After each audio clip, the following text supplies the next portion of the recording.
सर्वांना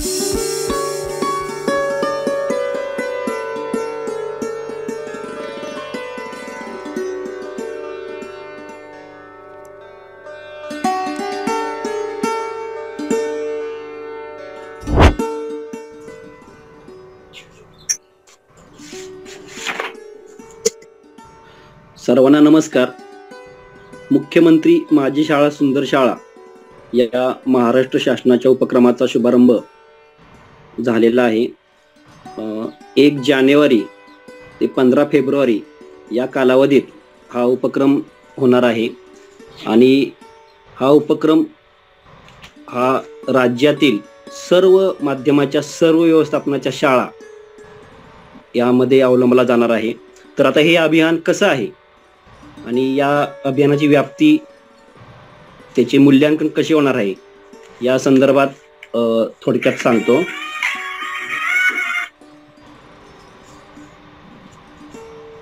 महाराष्ट्र शासनाचा 30 नोव्हेंबर 2023 रोजी एक परिपत्रक निघालं. त्या परिपत्रकानुसार भारतरत्न डॉक्टर बाबासाहेब आंबेडकर आदर्श शाळा योजनेअंतर्गत मुख्यमंत्री माझी शाळा सुंदर शाळा हे अभियान राबवण्याचे प्रस्तावित करण्यात आले. यापूर्वी या अभियानांतर्गत 478 शाळांचा समावेश असलेला पहिला टप्पा कार्यान्वित आहे. मुख्यमंत्री माझी शाळा सुंदर शाळा ह्या अभियानांतर्गत यापूर्वी 478 शाळांचा समावेश करण्यात आला होता. यामध्ये पहिल्यांदा केवळ भौतिक सुविधा होत्या, लहान बांधकामे, मोठी बांधकामे. पण आता हे अभियान अधिक विस्तारित होण्याच्या दृष्टीने विद्यार्थ्यांची शैक्षणिक गुणवत्ता, अध्ययन, अध्यापन, प्रशासन यात आधुनिक तंत्रज्ञानाचा वापर, स्वच्छता, आरोग्य, राष्ट्रीय एकात्मता, मुलांच्या अंगचे विविध कलागुण यांचा समावेश या नवीन अभियानात करण्यात आलेला आहे. या अंतर्गत मुख्यमंत्री माझी शाळा सुंदर शाळा हे अभियान राबवण्यात येत आहे. आता या अभियानाची व्याप्ती काय आहे, तर या अभियानाची व्याप्ती ही 2 वर्गवारीत करण्यात आलेली आहे. पहिली आहे शासकीय व स्थानिक स्वराज्य संस्थांच्या सर्व शाळा. तर बघा, आपण अभियानाची व्याप्ती बघत होतो, तर यात 2 विभागणी केली आहेत, वर्गवारी केली आहेत. स्थानिक व स्थानिक स्वराज्य संस्थांच्या सर्व शाळा आणि उर्वरित इतर सर्व व्यवस्थापनाच्या शाळा. म्हणजे हे मूल्यांकन होताना या 2 वेगवेगळ्या वर्गवारीत होणार आहे. म्हणजे शासकीय स्थानिक स्वराज्य संस्थेच्या ज्या शाळा आहेत त्यांची मूल्यांकन वेगळं आणि इतर व्यवस्थापनाच्या शाळांचं मूल्यांकन वेगळं. आता इतर वर्ग व्यवस्थापनाचे जे आहेत त्याच्यामध्ये अनुदानित,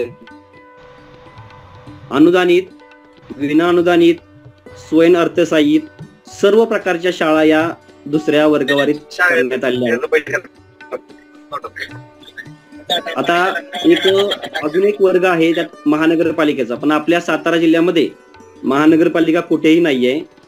त्यामुळे आपण आता या 2 वर्गवारीवरच चर्चा करणार आहे. पुढची PPT पुढचा घ्या.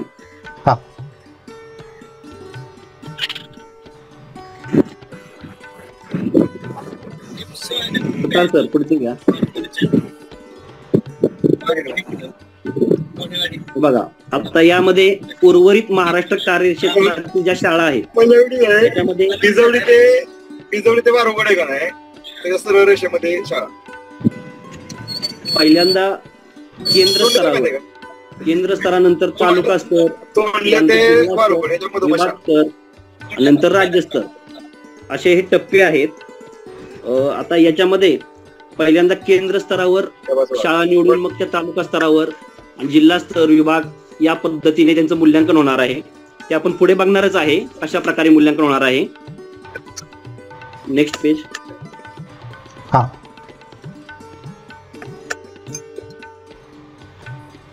पुढे बघणार आहे आपण अभियानाची उद्दिष्टे. आता हे अभियान नक्की कशा संदर्भात आहे, तर विद्यार्थ्यांची शैक्षणिक गुणवत्ता विकसित करण्याबरोबरच अध्ययन, अध्यापन आणि प्रशासन यात आधुनिक तंत्रज्ञानाचा वापर करणे. सर्वात पहिल्यांदा जे उद्दिष्ट आहे ते आहे आधुनिक तंत्रज्ञानाचा वापर आपल्या या सर्व क्षेत्रामध्ये करायचा आहे. 2 नंबरचा आहे शिक्षणासाठी पर्यावरणपूरक व आनंददायी वातावरण निर्मिती करणे. तिसरा आहे क्रीडा, आरोग्य, वैयक्तिक व परिसर स्वच्छता याचं जे महत्व आहे ते अधोरेखित करून निष्काळजीपणाची सवय मोडून काढणे. मुलांमध्ये या सर्व गोष्टी अंगीकारण्यासाठी हे अभियान राबवण्याचं आहे. पुढचं आहे राष्ट्रप्रेम व राष्ट्रीय एकात्मता याबाबत विद्यार्थ्यांना प्रोत्साहित करणे.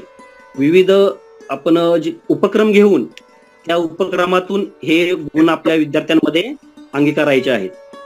पुढचं आहे व्यावसायिक शिक्षणाचे महत्व विद्यार्थ्यांना पटवून द्यायचं.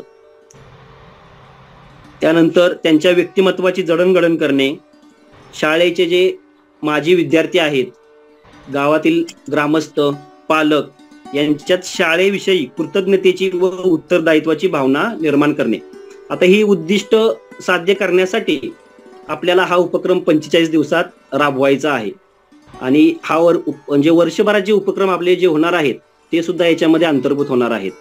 तर आता या अभियानाचा कालावधी बघूया आपण. अभियानाचा कालावधी आहे 45 दिवसाचा. या 45 दिवसामध्ये म्हणजे 1 जानेवारीला हे अभियान सुरू झालं आणि आपल्याला 9 जानेवारी पर्यंत ही माहिती आपल्याला अपलोड करायची होती, पण त्याची मुदत आता वाढवलेली आहे. तर आपण आता अजून या 2 ते 3 दिवसात हे सर्व आपल्याला अपलोड करायचं आहे. पण या पुढच्या 45 दिवसाचं नियोजन काय आहे, त्याच्यानंतर पुढे त्याचे मूल्यांकन कसं होणार आहे ते आपण पुढे बघणार आहे. आता या अभियानाच्या स्वरूपामध्ये 2 प्रकारे गुणांकन करण्यात येईल. एक आहे विद्यार्थी केंद्रित उपक्रमाचे आयोजन व त्यातील विद्यार्थ्यांचा सहभाग, 60 गुण आहे. दुसरं आहे शाळा व्यवस्थापनाकडून आयोजित उपक्रम व त्यातील विविध घटकांचा समावेश, याला 40 गुण आहेत. तर आता आपण या दोन्हीही जे मूल्यांकन करायचं आहे, दोन्ही घटक आहेत, याचे विश्लेषण बघणार आहे. म्हणजे कोणत्या घटकाला किती गुण आहेत आणि ते आपल्याला ऑनलाईन कसं प्रकारे भरायचं आहे. तर पहिल्यांदा विद्यार्थी केंद्रित उपक्रमामध्ये आपण पहिला घटक आहे शाळा व परिसराचे सौंदर्यीकरण, याला 10 गुण आहेत. पण हे 10 गुणाची विभागणी बघा कशी केलेली आहे. पहिला आहे विद्यार्थ्यांमार्फत वर्ग सजावट, शाळा सजावट, 2 गुण. आपल्याला आता ऑनलाईन ओपन केल्यानंतर आपण या संदर्भातले फोटो, या फोटोंची PDF तयार करायची आहे. ही PDF सर्व PDF आपल्याला 2 MBच्या आतील पाहिजे. PDF तयार करायची आणि त्या PDF तयार करून तिथे अपलोड करायची आणि त्याच्या पुढेच त्या PDF संदर्भातच आपल्याला 1000 शब्दामध्ये त्याचं स्पष्टीकरण करायचं आहे. म्हणजे समजा वर्ग सजावट, शाळा सजावट तुम्ही कशा प्रकारे करता, मुलांचा त्यात कसा सहभाग असतो, कोणते साधनं वापरता तुम्ही, याच्याविषयी सर्व माहिती त्या डिस्क्रिप्शन मध्ये तुम्ही लिहिणार आहे आणि त्याचे फोटो तिथे तुम्हाला जोडायचे आहेत. फोटो जोडताना फक्त एकच लक्षात ठेवायचं, कुठेही JPGचा वापर करायचा नाही, फक्त PDF आपल्याला वापर करायचा आहे. PDF शिवाय फोटो कुठेही अपलोड होणार नाही. जे काही आपण अपलोड करणार आहे ते सर्व PDF मध्ये आहे. त्यामुळं आपल्याला एकूण 30 PDF अपलोड करायचे आहेत. तर त्या 30च्या 30 PDF आपण एका फोल्डरमध्ये काढून ठेवायच्या आणि सर्व फोल्डरची साईज, सर्व PDFची साईज ही 2 MBच्या आतील असावी. आणि त्याच्यावर अजून एक उपाय आहे जे आपल्याला टाईप करतोय. उदाहरणार्थ आपण ऑनलाईन माहिती भरणार आहे आणि ती ऑनलाईन माहिती भरताना आपण टायपिंग करत गेलो तर आपल्याला खूप उशीर लागणार आहे. मग त्याच्यावर एक उपाय सांगितलेला आहे की प्रत्येक PDF साठी तुम्ही थोडक्यामध्ये काय करायचं, एका वर्डमध्ये माहिती लिहून ठेवायची, अगोदर टाईप करून ठेवायचं आणि ती वर्ड फाईल ओपन करून ठेवायची आणि फोटो अपलोड करताना फक्त काय करायचं, कॉपी पेस्ट करायचं आणि तिथे कॉपी करायचं आणि त्या ठिकाणी पेस्ट करायचं. आज मी सकाळी माझ्या शाळेची फाईल भरताना याच पद्धतीने केली, त्यामुळे ती लवकर झाली. तुम्ही जर अगोदरच सर्व टायपिंग करून ठेवलं तर तुम्हाला तुमचा वेळ वाचणार आहे, कारण नेट चालू असताना खूप काम स्लो होणार आहे. त्याच्यामुळे तुम्ही अगोदरच सर्व टायपिंग करून ठेवायचं. त्यानंतर दुसरा मुद्दा आहे शाळेच्या आवारात पर्यावरण संरक्षणास हातभार लावणाऱ्या वृक्षांचे रोपण व जोपासना. आता याच्यामध्ये तुम्ही जे झाडं लावणार आहे शाळेच्या आवारात, ती झाडं उपयोगी पाहिजेत, उपयुक्त अशी झाडं पाहिजेत. ती लावतानाचे फोटो, नंतर त्या झाडांची यादी, कधी लावली ती, याची सर्व माहिती तुमच्याकडे पाहिजे आणि त्याची PDF तयार करून तुम्ही तिथे अपलोड करायची आहे. आणि ती कशी लावली, किती लावली, एकूण झाडं किती लावली, कुठे कुठे लावली, तिची माहिती त्या समोर लिहायची आहे. त्यानंतर पुढचं आहे शाळेच्या इमारतीची व असल्यास संरक्षण भिंतीची रंगरंगोटी. इमारतीचे फोटो, भिंत असेल, संरक्षण भिंत असेल तर त्याचे फोटो त्या ठिकाणी तुम्ही काय करायचे, अपलोड करायचे आहेत. पुढचं आहे प्रबोधनात्मक सुविचार, चित्रे इत्यादीद्वारे बोलक्या भिंतींची उभारणी. आपल्या प्रत्येक वर्गामध्ये बोलक्या भिंती असतात, त्याचे फोटो काढणे, सुविचार लिहिलेले असतात, त्या प्रत्येक भिंतीचे फोटो काढून आपण काय करायचे आहे, तिथे अपलोड करायचे आहेत. असे एकूण 10 गुण या शाळा व परिसराच्या सौंदर्यीकरणाला दिलेले आहेत. 2 नंबरचा आहे विद्यार्थ्यांचे विविध उपक्रम. आता याच्यामध्ये पहिला आहे बघा, विद्यार्थी मंत्रिमंडळ बालसंस्था स्थापन करून त्याद्वारे शाळेतील कामकाज पार पाडणे. आता याचे फोटो मात्र काय पाहिजे, यादी पाहिजे मुलांची. त्यानंतर तुम्ही वर्ग मंत्रिमंडळ ज्यावेळेला स्थापन केलं त्यावेळेचे फोटो, बालसंस्थेत घेतानाचे फोटो, हे फोटो सर्व फोटो एकत्र करून त्याची PDF तयार करून अपलोड करणे. आणि ती कशी तयार केली, कधी स्थापन केली, तुम्ही बालसंस्थेत मंत्रिमंडळ कधी स्थापन केलं, कोणकोणते उपक्रम घेतले, ते 1000 शब्दामध्ये पुढे टाईप करायचं आहे. 2 नंबरचा आहे बघा, प्रधानमंत्री पोषण शक्ती निर्माण योजनेच्या अनुषंगाने नियोजन व अंमलबजावणी यामधील विद्यार्थ्यांचा सहभाग. आता याच्यामध्ये विविध उपक्रम आपण घ्यायचे आहेत. म्हणजे शालेय पोषण आहार अंतर्गत आपण पालकांचा सुद्धा यात सहभाग असतो बघा. उदाहरणार्थ आपण सप्टेंबर महिन्यामध्ये राष्ट्रीय पोषण महासप्ताह साजरा केला, त्याचे फोटो सुद्धा आपल्याकडे असतील. आपण म्हणजे विद्यार्थ्यांचे पालकांनी काही कृती तयार करून आले असतील, पाककृती तयार करून आणले असतील, त्या संदर्भात अजून तुम्ही विद्यार्थ्यांच्या सहकार्यानं अजून कोणकोणते उपक्रम जर घेतले असतील तर ते उपक्रम तुम्ही यामध्ये फोटो लावू शकता. पुढचं आहे बघा, शाळेच्या आवारात परसबाग निर्माण करून आरोग्यदायी भाज्यांची लागवड यामधील विद्यार्थ्यांचा सहभाग. म्हणजे प्रत्यक्ष विद्यार्थ्यांनी परसबाग तयार केली, त्याचे फोटो, त्याच्यानंतर त्यामधून भाज्या, त्याचे फोटो, तुम्ही जर तयार झालेली परसबाग असेल तर त्याचे फोटो, याची PDF तयार करून अपलोड करायची आहे. पुढचा आहे मेरी माती मेरा देश. आपण मागं उपक्रम हा साजरा केलेला आहे सर्वांनी, पंचप्राण शपथ घेतली होती, त्यावेळी आपण फोटो काढले असतीलच, त्याचे फोटो. त्याच्यानंतर अमृत वाटिका तयार करायची होती, अमृत वाटिका, त्याचे फोटो या ठिकाणी आपण या उपक्रमाअंतर्गत अपलोड करायचे आहेत. पुढचं आहे शाळेची बचत बँक, पैशाचा योग्य विनियोग व व्यवस्थापन यातील विद्यार्थ्यांचा सहभाग. जर शाळेत बचत बँक तयार केली असेल तर त्याच्या नोंदी, उदाहरणार्थ जशी आपली शाळेची कीर्द असते तशी याची कीर्द, मुलांचे पासबुक, ह्या सर्व गोष्टींचा उल्लेख करून माहिती लिहा आणि त्याचे फोटो तिथे अपलोड करा. नवभारत साक्षरता अभियानातील शाळेचा सहभाग. आता हे जे गुण आहेत 3 गुण, पण प्रत्येकाला गुण देताना मात्र कसे आहेत, त्यातले जेवढे जास्त उपक्रम तुमचे असतील तेवढे मार्क तुम्हाला पैकीच्या पैकी मिळणार आहे त्याच्यामध्ये. आता नवभारत साक्षरतामध्ये काय, तर तुमची नोंदणी केली आहे का, तुम्ही स्वयंसेवक नेमलेत का, स्वयंसेवकांमार्फत निरक्षरांची नोंदणी केली आहे का, त्यांची शिकवणी सुरू केली आहे का, या सर्व गोष्टींचा सहभाग असेल तर आपल्याला 3 गुण मिळणार आहेत. आणि त्याची फोटो, यादी, नवभारत म्हणजे जे हे आहेत असाक्षर आहेत त्यांची यादी, तुम्ही जे सर्वेक्षण केलं घरोघरी जाऊन त्याचे फोटो या इथे तुम्ही अपलोड करू शकता. Next slide. तिसरा मुद्दा आहे बघा, शैक्षणिक गुणवत्ता व व्यक्तिमत्व विकासासाठी अवांतर उपक्रम. आता त्यातला पहिला आहे शाळेतील उपस्थितीचे प्रमाण. तुमचे जून पासून आतापर्यंतची जी सरासरी आहे हजेरी किंवा तुमचे महिन्याला जे मासिक पत्रक देतो त्याचे फोटो काढून काय करू शकता, तुम्ही या ठिकाणी अपलोड करू शकता. पुढचा आहे महावाचन चळवळीतील विद्यार्थ्यांचा सहभाग.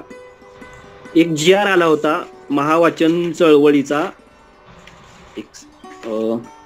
22 नोव्हेंबर 2023 मध्ये महाराष्ट्रातील वाचन चळवळ, याच्यामध्ये महाराष्ट्रातील इयत्ता 3री पर्यंतचे प्रत्येक मूल समजपूर्वक ओघवते वाचन करू शकेल आणि इयत्ता 8वी मधील प्रत्येक मूल शिकण्यासाठी वाचू शकेल असे सुनिश्चित करणारी आनंददायी वाचनाची लोक चळवळ निर्माण करणे.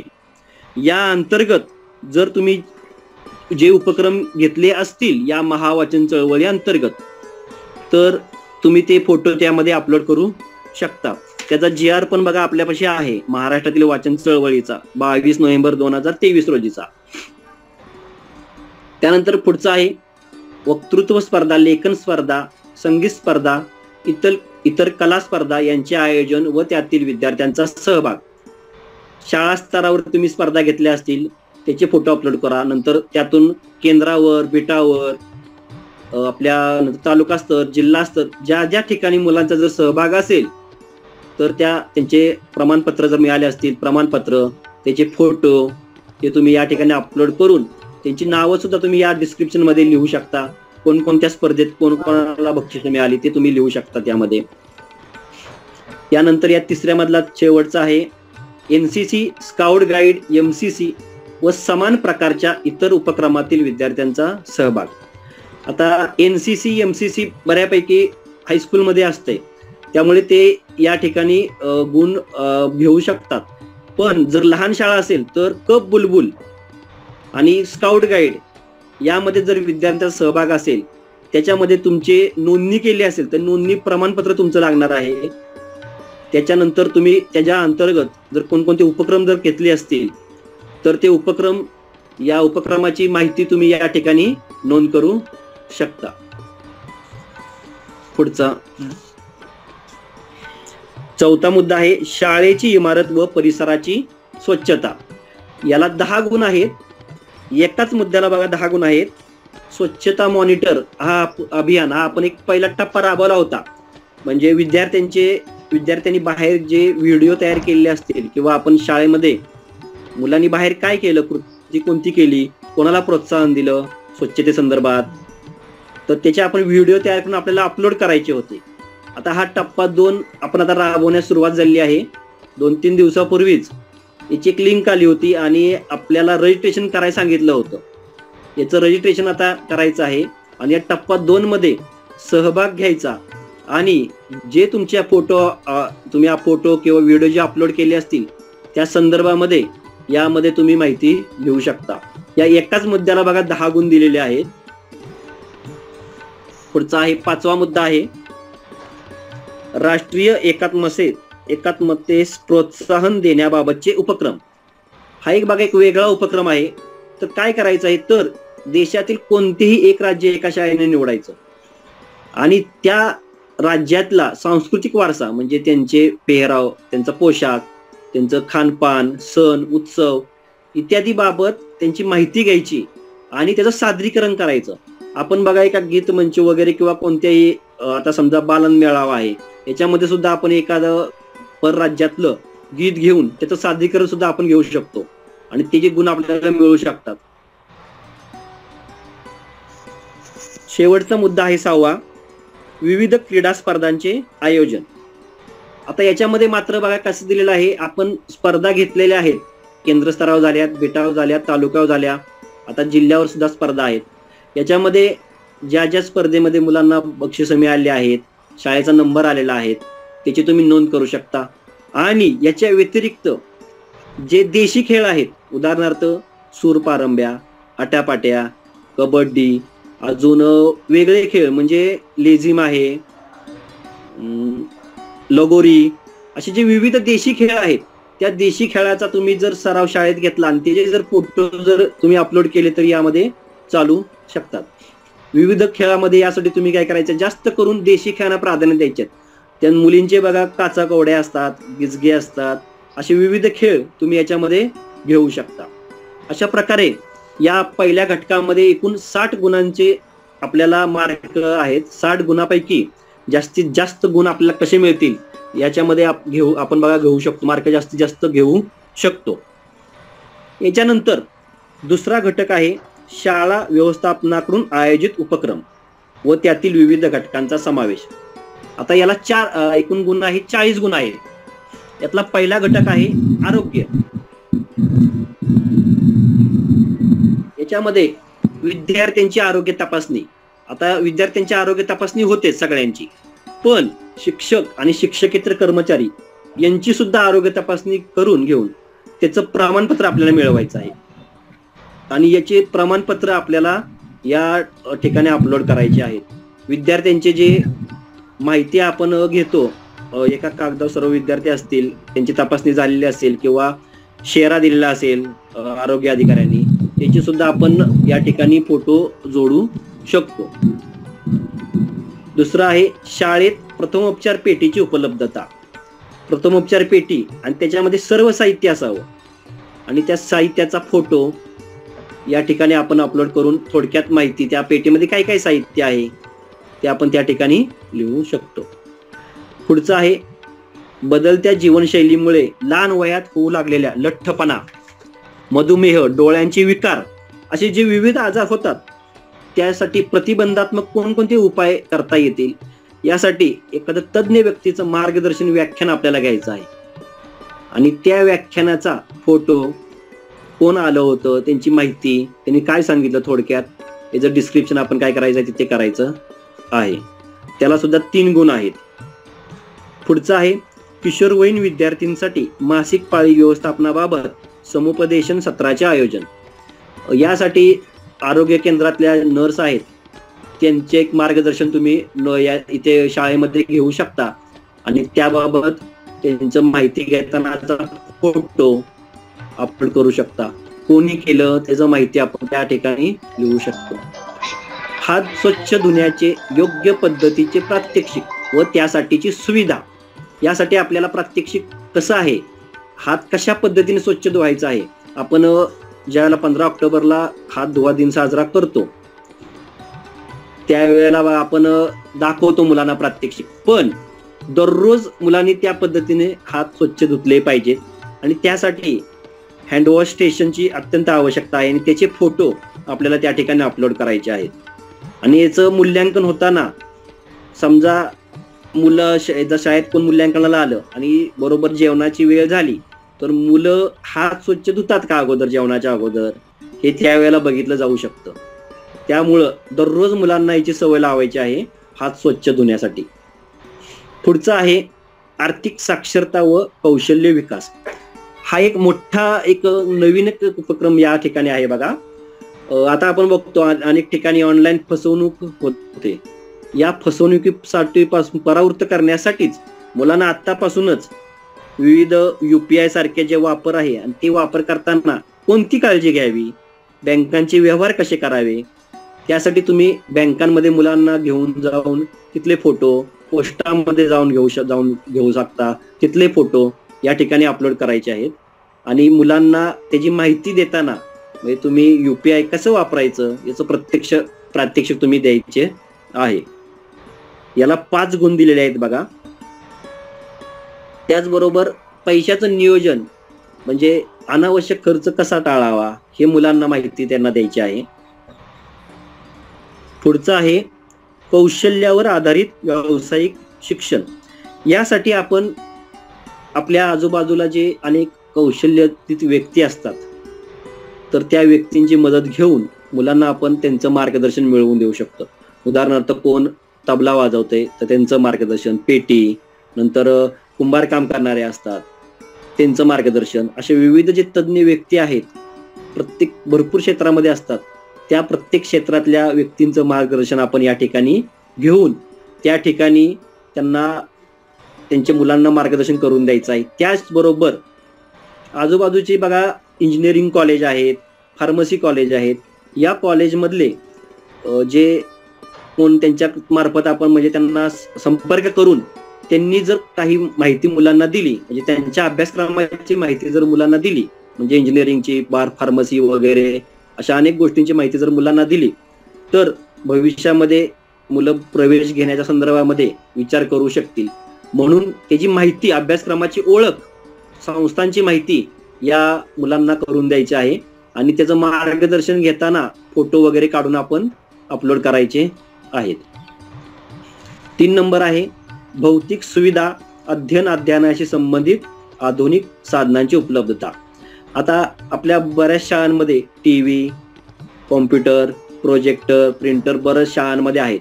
पण अजून काही उपलब्धता करता येईल का शाळांमध्ये? टॅब वगैरे, अजून दुसऱ्या कोणत्या सुविधा? तर त्यासाठी आपण ज्या स्वयंसेवी संस्था आहेत, दानशूर व्यक्ती आहेत, यांच्या मार्फत जर काही मदत मिळाली असेल, देणगी मिळाली असेल, तर त्यासाठी शाळा स्थान समितीने प्रयत्न करायचे आहेत. आणि ते जर तुम्हाला प्राप्त झाले असतील तर त्या संदर्भातली माहिती आणि फोटो या ठिकाणी अपलोड करायचे आहेत. पुढचा मुद्दा आहे शाळा व्यवस्थापन समितीने पार पाडलेले अन्य कोणतेही प्रभावी कामकाज. याला 2 गुण आहेत. म्हणजे या व्यतिरिक्त जर शाळा व्यवस्थापन समितीने स्वतःहून जर एखादं वैशिष्ट्यपूर्ण कोणतं एखादं काम केलं असेल शाळेसाठी, तर त्याची नोंद तुम्ही इथे करू शकता. पुढचा मुद्दा आहे 4, तंबाखू मुक्त शाळा. आता हा जर आपल्याला हे एकच गुण आहे बघा याला, पण हा जर एक गुण घ्यायचा असेल तर मार्च एप्रिलमध्ये एक तंबाखू मुक्तचं प्रशिक्षण झालं होतं. आणि त्याच्यानुसार आपल्या सर्वांना एक प्रमाणपत्र आपण सगळ्यांनी मिळवलं होतं. ते प्रमाणपत्र आपण काय करायचं आहे, इथे अपलोड करायचं आहे. आणि शाळेच्या 200 मीटर परिसरात कोणत्याही प्रकारची विक्री, तंबाखूजन्य पदार्थांची विक्री होत नाही. या संदर्भामध्ये बघा आपल्याला एक 4 फ्लेक्स तयार करायचे होते.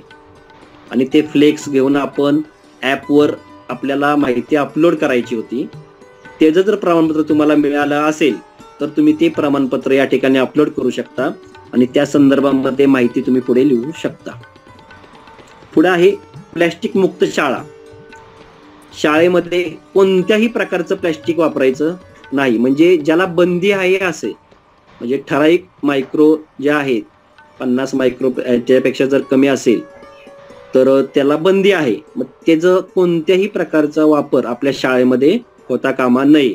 ज्या वेळेला मूल्यांकन होईल त्यावेळेला शाळेच्या परिसरामध्ये व वर्गामध्ये कुठेही तसली वस्तू आपल्याला दिसली नाही पाहिजे.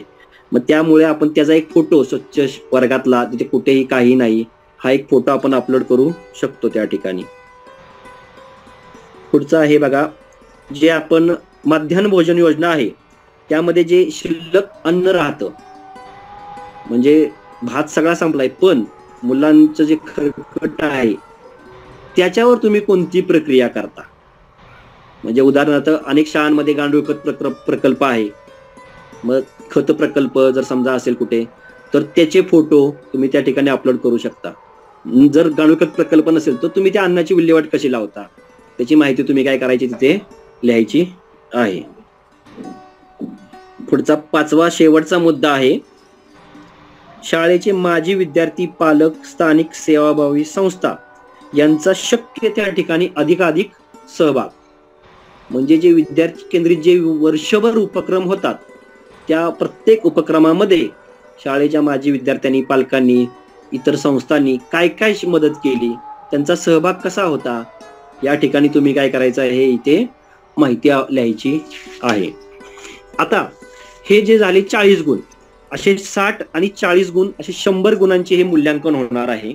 आता या मूल्यांकन होताना याची काही समित्या स्थापन केली आहे. आता याचं मूल्यांकन कसं होणार आहे हे आपण पहिल्यांदा बघूया. त्यानंतर अपलोड कशी प्रकारची माहिती करायची, कुठे करायची हे आपण बघणार आहे. पहिल्यांदा प्राथमिक स्तरावर जे मूल्यांकन होणार आहे ते मूल्यांकन केंद्र प्रमुख, स्थानिक स्वराज्य संस्थेचे मुख्याध्यापक आणि खाजगी अनुदानित संस्थेचे मुख्याध्यापक या तिघांची एक कमिटी आहे. केंद्र प्रमुख हे अध्यक्ष असतील. या तिघांनी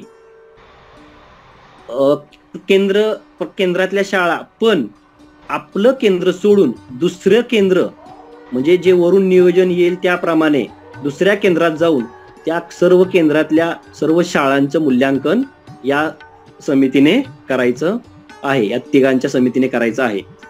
आपलं कार्यक्षेत्र फक्त त्यांनी करायचं नाही, दुसऱ्या कार्यक्षेत्रामध्ये जाऊन.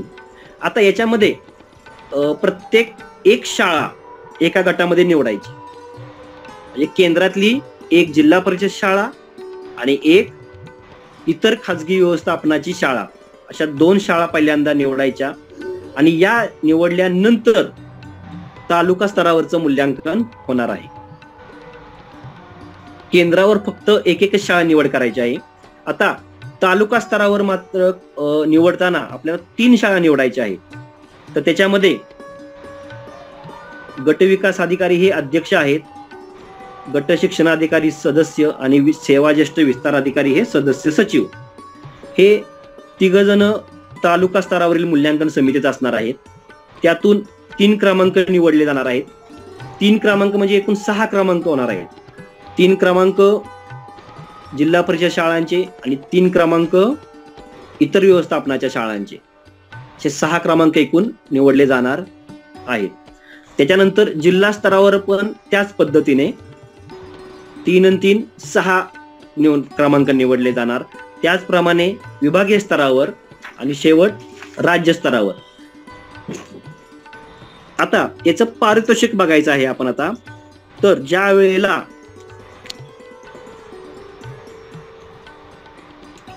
पहिल्यांदा तालुका स्तरावर ज्या शाळेचा पहिला नंबर येईल त्यांना 3 लाख रुपये, दुसऱ्या नंबरला 2 लाख आणि तिसऱ्या नंबरला 1 लाख अशी बक्षिसं आहेत जिल्हा परिषद शाळा आणि तशीच बक्षिसं इतर व्यवस्थापन शाळा.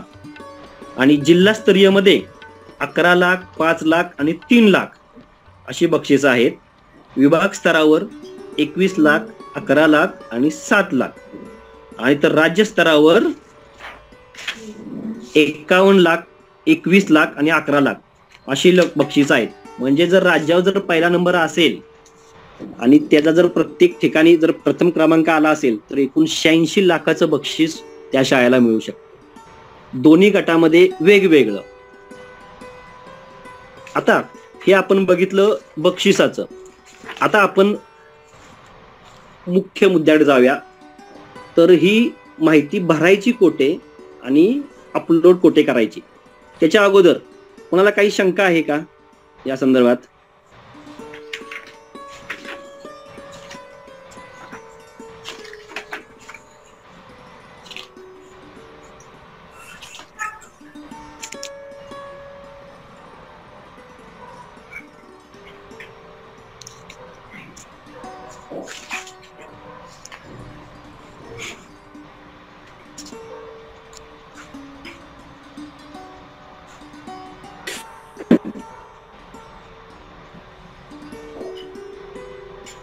जर कोणाला शंका नसेल तर आपण ही माहिती अपलोड कोठे करायची आणि कशी करायची याची माहिती बघूया.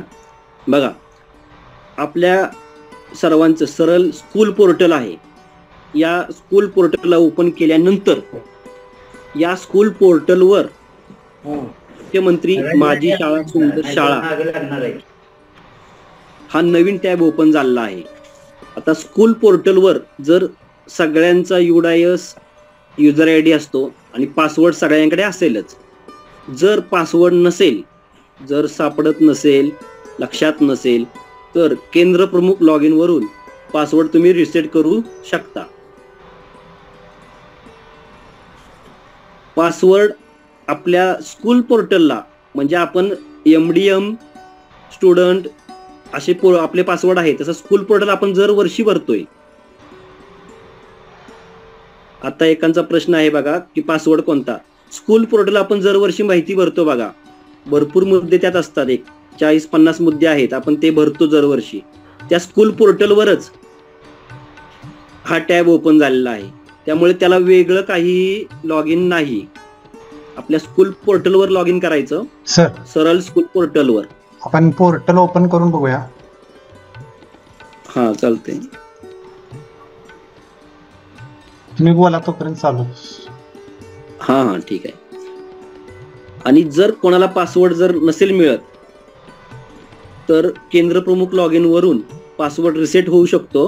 आणि पासवर्ड रिसेट झाल्यानंतर गेस्ट 123 हॅश दाबून 123 हा डिफॉल्ट पासवर्ड आहे. या डिफॉल्ट पासवर्डने तुम्ही स्कूल पोर्टल ओपन करू शकता. सुतार सर ओपन करतायत एक, तोपर्यंत आपण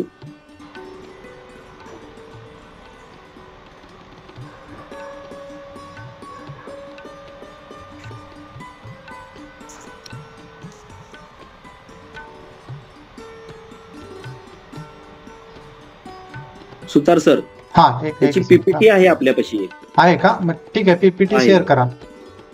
होते का बघ. मला शेअर करा, नाही तर तुम्ही शेअर करा.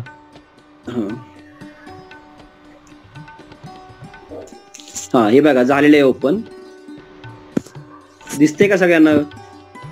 आडवं आडवंच केलंय बघा. हा ओके झाली. हा आपण स्कूल पोर्टल फक्त जरी ओपन केलं किंवा बघा इथे एक वेबसाईट दिलेली आहे बघा, education.maharashtra.gov.in. याच्यावर क्लिक केल्यानंतर या ठिकाणी स्कूल पोर्टल ऑप्शन येतो. आता हे सिम्बॉल बदलले आहेत. पहिल्यांदा एक उभे यायचे, आता हे बघा वेगळ्या प्रकारे आले आहेत. इथे बाण दाखवलेला आहे स्कूल पोर्टल. त्या स्कूल पोर्टलवर आपण क्लिक केल्यानंतर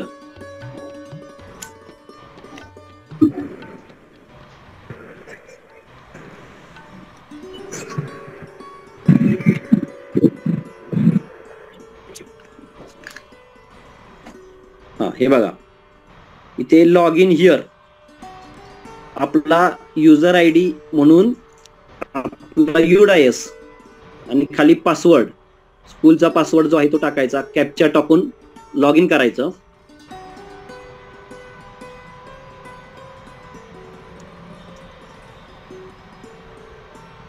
लॉग इन केल्यानंतर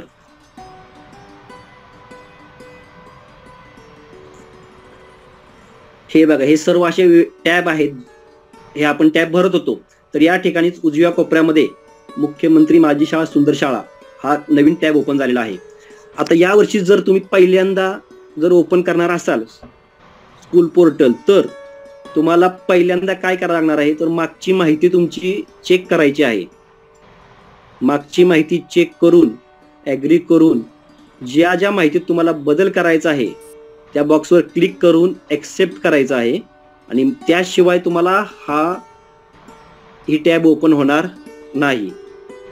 आपण जे ह्या माहित्या ज्या भरतो दरवर्षी, इथे आडव्या दिलेल्या आहेत बघा, pre primary, home basic, pre primary, ह्या ज्या माहित्या आहेत ह्या माहित्या आपण मागच्या वर्षीच्या चेक करायच्या आहेत आणि त्याच्यानंतरच आपल्याला ही टॅब ओपन होणार आहे. आता या मुख्यमंत्री माझी शाळा सुंदर शाळा या टॅबवर आपण क्लिक करायचं. त्यानंतर क्लिक केल्यानंतर इथून मात्र खूप सोपी माहिती आहे. हे बघा समोर अशा प्रकारे आता जे स्क्रीनवर दिसतंय, स्क्रीन दिसते का सर व्यवस्थित? हा दिसते. हलवू नका फक्त. हा आता जे डाव्या साईडला सगळे शीर्षक आहेत बघा, आता जे आपण शीर्षक वाचले त्या शीर्षकांनुसार आता पहिला समजा आहे विद्यार्थ्यांमार्फत वर्ग सजावट, शाळा सजावट. इथे ब्राउजवर आपण क्लिक केलं तर तुम्ही जो फोल्डर तुमचा ठेवलेला आहे त्या फोल्डरवर जायचं आणि तोच फोटो, तर त्यासाठी काय करायचं, तुम्ही त्या प्रत्येक PDF ला नाव द्यायचं. उदाहरणार्थ पहिली PDF आहे वर्ग सजावट, शाळा सजावट. दुसऱ्या PDF ला नाव दिलं पर्यावरण संरक्षण, वृक्षारोपण. तर तुम्ही लगेच तीच फक्त PDF तुम्ही काय करू शकता, इथे ब्राउज करू शकता. आणि या पुढे बघा 1000, आता इथे 500 दिलेलं आहे, पण मी सकाळी ज्यावेळेला ओपन केले त्यावेळेला तिथे 1000 आलं होतं. तर तुम्ही त्या ठिकाणी त्याची माहिती आपल्याला काय करायची आहे, लिहायची आहे. तर त्यासाठी तुम्हाला मी मागाशी एक उपाय सांगितला होता की हे जे सगळे मुद्दे आहेत 30 मुद्दे, या 30 मुद्दे तुम्ही अगोदरच त्याचं माहिती, प्रत्येक मुद्द्याची माहिती एका वर्डमध्ये लिहून ठेवा, टाईप करून ठेवा. आणि ती फक्त काय करायची, ओपन केली, फोटो ब्राउज केला आणि इकडे वर्णनामध्ये जायचं आणि फक्त तेवढीच माहिती कॉपी करून इथे पेस्ट करायची. ती झाली की परत दुसरा फोटो, दुसऱ्याची माहिती. अशा प्रकारे हे सर्व मुद्दे काय करायचे आहेत, आपण फोटो अपलोड करायचे आहेत, म्हणजे PDF अपलोड करायचे आहेत आणि त्यांची थोडक्यात आपलं काय करायचे, वर्णन करायचं आहे. आता हे सर्व झाल्यानंतर एक मिनिट,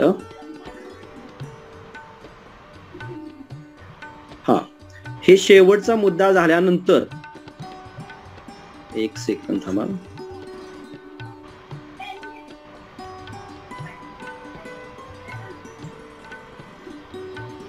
इथे खाली ऑप्शन येतात सेव्ह, फायनलाइज, बॅक.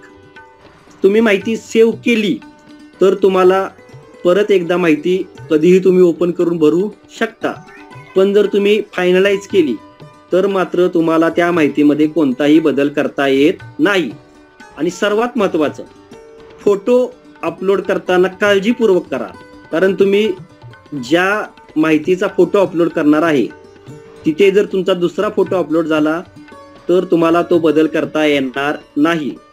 त्यामुळे फोटो अपलोड करताना त्याच माहिती संदर्भात तोच फोटो काय करायचा आहे, व्यवस्थित अपलोड करा. त्यासाठी पहिल्यांदा सर्व PDF ला काय करायचे, नावं देऊन ठेवा, म्हणजे चुकीचा फोटो अपलोड होणार नाही. याची सर्वात महत्वाची काळजी घ्यायची, चुकीचा फोटो अपलोड करू नका. कारण आपल्या तालुक्यामध्ये भरपूर अशा शाळा आहेत ज्या 100% या गुणांकनामध्ये बसू शकतात, राज्यापर्यंत जाऊ शकतात. कारण मागच्या वेळेला आपण आपल्या शाळा गेलेल्या आहेत, आपल्या तालुक्यातील शाळा. त्यामुळं सर्व शाळांनी भरताना एक काळजीपूर्वक फोटो अपलोड करा आणि सेव्ह करा. सेव्ह केल्यानंतर पाहिजे तर एकदा चेक करा सर्व व्यवस्थित आहे का, आणि त्याच्यानंतरच फायनलाइज करा.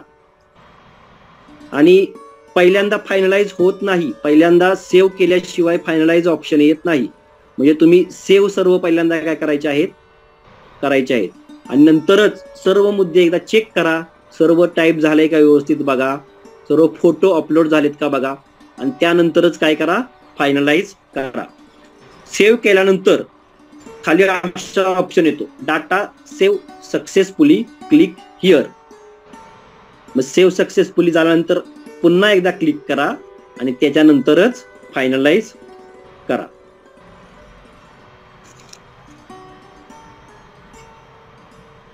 बघा, अशा प्रकारे खाली फोटो जरी असल्यानंतर त्या ठिकाणी आपला UDIS येतो. फोटोच्या खाली आपला UDIS नंबर येतो, आणि जर तुम्ही फाईलला नाव दिलं असेल तर त्या फाईलचं नाव त्या बाजूला त्या ठिकाणी येतं. आणि पुढे थोडक्यात वर्णन मध्ये बघा कशा प्रकारे वर्णन करायचं आहे ते त्या ठिकाणी दिलेलं आहे. उदाहरणार्थ बघा, मी पहिल्या एक मुद्द्याचं वाचतो. एकूण वर्ग खोल्या, त्यातील सजावट केलेल्या खोल्यांचं प्रमाण, वर्गशाळा सजावटीमध्ये नाविन्यता, कलात्मकता म्हणजे काय वेगळंपण आहे इत्यादी बाबत फोटो आणि थोडक्यात वर्णन करायचं आहे.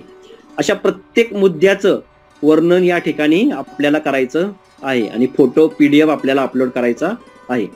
अशा प्रकारे आपण माझी शाळा आणि माझी शाळा सुंदर शाळा हा उपक्रम आपल्याला लवकरात लवकर आपल्याला काय करायचं आहे, राबवायचं आहे आणि ही माहिती भरायची आहे. आजच्या दिवसामध्ये फायनलाइज करायच्या अगोदर बदल करता येतो काय? हो, फायनलाइज तुम्ही जोपर्यंत तुमची माहिती सेव्ह आहे तोपर्यंत तुम्ही कितीही वेळा बदल करू शकता, पण फायनलाइज केल्यानंतर मात्र तुम्हाला कोणताही बदल करता येणार नाही. आजच्या एक PDF आलेल्या आहे.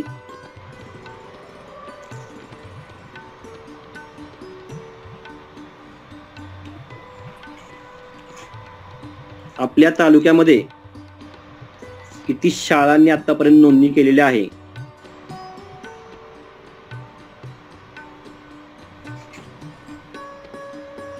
पाटण तालुक्यात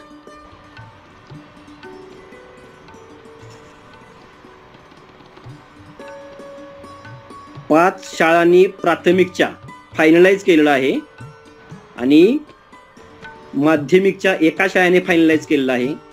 आणि भरलेली माहिती आहे सेव्ह माहितीमध्ये 24 शाळांनी प्राथमिकच्या शाळांनी सेव्ह केलेली आहे आणि माध्यमिकच्या 6 शाळांनी माहिती सेव्ह केलेली आहे. 541 पैकी 5 शाळा आज आपल्या फायनलाइज झालेल्या आहेत आणि माध्यमिकच्या 68 पैकी एकच शाळा फायनलाइज झालेल्या आहेत.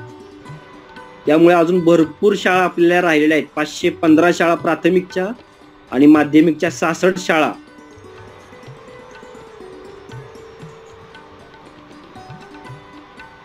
तर लवकरात लवकर आपण माहिती भरायला सुरुवात करूया. माहिती ओपन म्हणजे साईट ओपन करण्या अगोदर आपण तो GR सर्वांनी काय करा, प्रिंट काढून ठेवा आणि त्या GR मध्ये सर्व मुद्दे दिलेले आहेत आणि त्या मुद्द्यानुसार फोटो काढून घ्या. प्रत्येकाची PDF तयार करा. ती PDF 2 MB आत करा, सर्व माहिती टाईप करून घ्या आणि त्यानंतरच तुम्ही साईट ओपन करा आणि माहिती भरायला चालू करा. आज याविषयी अजून कोणाला काही शंका असतील तर विचारू शकता. कांबळे सर. हा बोला मॅडम. खूप छान मार्गदर्शन केलं सर, अगदी टू द पॉइंट. खरं तर मी खरंच आभार मानते. अगदी 2 तासात आय थिंक तुम्ही तयारी करून छान प्रेझेंटेशन केलं. आज शंका तर आपण घेऊयातच. खरं तर आपल्याला अपेक्षित होते 500 मुख्याध्यापक, सर्व केंद्र संचालक, कारण आपल्या तालुक्याचं काम सगळ्यात कमी दिसतंय आजच्या रेशोनुसार. आणि इतका छान योगायोग आहे की आज आपल्या मीटिंगला लक्ष्मण उबाळे सर जॉईन आहेत, जे कायम आपल्या बरोबर असतात. इन्स्पायर अवॉर्ड असेल, विज्ञान प्रदर्शन असेल, ह्या सगळ्या गोष्टीसाठी. तर कांबळे सरांचं शंका निरसन जर कुणाला शंका असतील तर नक्की विचारा. आणि त्यानंतर कांबळे सर म्हणजे उबाळे सरांना मी विनंती करेन की उबाळे सर कृपया आपण डिटेल मार्गदर्शन करावं. किती तारीख नाही, आपल्याला 10 जानेवारी लास्ट डेट होती हे सगळं पूर्ण करायची. रजिस्ट्रेशन करायचं आहे. पहिल्यांदा उबाळे सर कृपया आपण मार्गदर्शन करा. कांबळे सर तुम्ही होस्टच राहा, उबाळे सरांना अनम्यूट होऊन बोलू देत. पुढे कंटिन्यू ठेवूयात आपण. ओके, आवाज येतोय का मॅडम माझा? हो, उबाळे सर येतोय आणि आपलं स्वागत सर. सॉरी मी बघितलं नव्हतं सर आपल्याला. वेलकम आणि मार्गदर्शन करा सर. वेगळी माहिती मिळते आपल्याकडून, त्यामुळे मी जॉईन झालेलो होतो. तर मी मार्गदर्शनाला सुरुवात करूया का मॅडम? हा उपाळे सर, व्हिडिओ ऑन करताना तर करा. नाही, रेंजचा जरा प्रॉब्लेम आहे थोडा इथं. ठीक आहे, ओके ओके. पाटण तालुक्याच्या गट शिक्षण अधिकारी आदरणीय बोरकर मॅडम, तसेच केंद्र संचालक कांबळे सर, सुतार सर, सर्व शिक्षण विस्तार अधिकारी आणि केंद्र प्रमुख, सर्वांना माझा नमस्कार. माझी ओळख आपला सर्वांना आहेच. नुकतेच आम्ही सातारा तालुक्यामधील लिम केंद्रामधील काल बऱ्याच शाळा आम्ही फायनलाइज केल्या. ॲक्च्युली माहिती भरत असताना आपल्या कोणकोणते प्रॉब्लेम येतात किंवा माहिती कशी भरावी या संदर्भात आत्ताच कांबळे सरांनी खूप छान अशी माहिती दिलेली आहे आपणास. परंतु ज्यावेळेस आपण प्रत्यक्षात काम करतो, काम करत असताना आपल्याला बरेच प्रॉब्लेम येत असतात. आता काल आम्ही आमची शाळा फायनलाइज केली. मग ते ज्यावेळेस आम्ही काम करत होतो त्यावेळेस आम्हाला कोणकोणत्या अडचणी आल्या, मग त्या अडचणी आपण कशा पद्धतीने सोडवायच्या, किंवा आपल्याला हे जे काम आहे ते 2 दिवसात पूर्ण करायचे आहे, मग हे काम लवकर कसं करता येईल यासाठी मी थोडक्यात माहिती आपणाला देणार आहे. सर्वात महत्त्वाचे, जर मोठी शाळा असेल तर मोठ्या शाळेमधील जर 4 शिक्षक असतील, जेवढे मुद्दे आहेत, समजा आपले 30 मुद्दे असतील, 28 मुद्दे असतील, तर ते 4 जणांच्यात वाटून घ्यायचे आहेत, म्हणजे आपलं काम सोपं होणार आहे. मग ज्यावेळेस आपण ते मुद्दे वाटून देतो त्यांना, त्यावेळेस ते शिक्षक तेवढ्याच मुद्द्याचे आधारित जे फोटो आहेत, फोटो आणि माहिती ते कलेक्ट करतील. दुसरं असं आहे की ज्यावेळेस आपण फोटो अपलोड करतो, तर फोटो अपलोड करत असताना आपल्याला बऱ्याच अडचणी येतात. तर ते फोटो अपलोड करत असताना आपली PDF फाईल पाहिजे. आता कांबळे सरांनी सांगितलेलीच आहे. परंतु आपण एकच फोटो अपलोड केला किंवा एकाच फोटोची PDF केली तर तेवढीच PDF आपल्याला वरती जाणार आहे. मग त्यापेक्षा सगळ्यात बेस्ट वे आपण काय करायचं, फोटो कोलेज करायचे.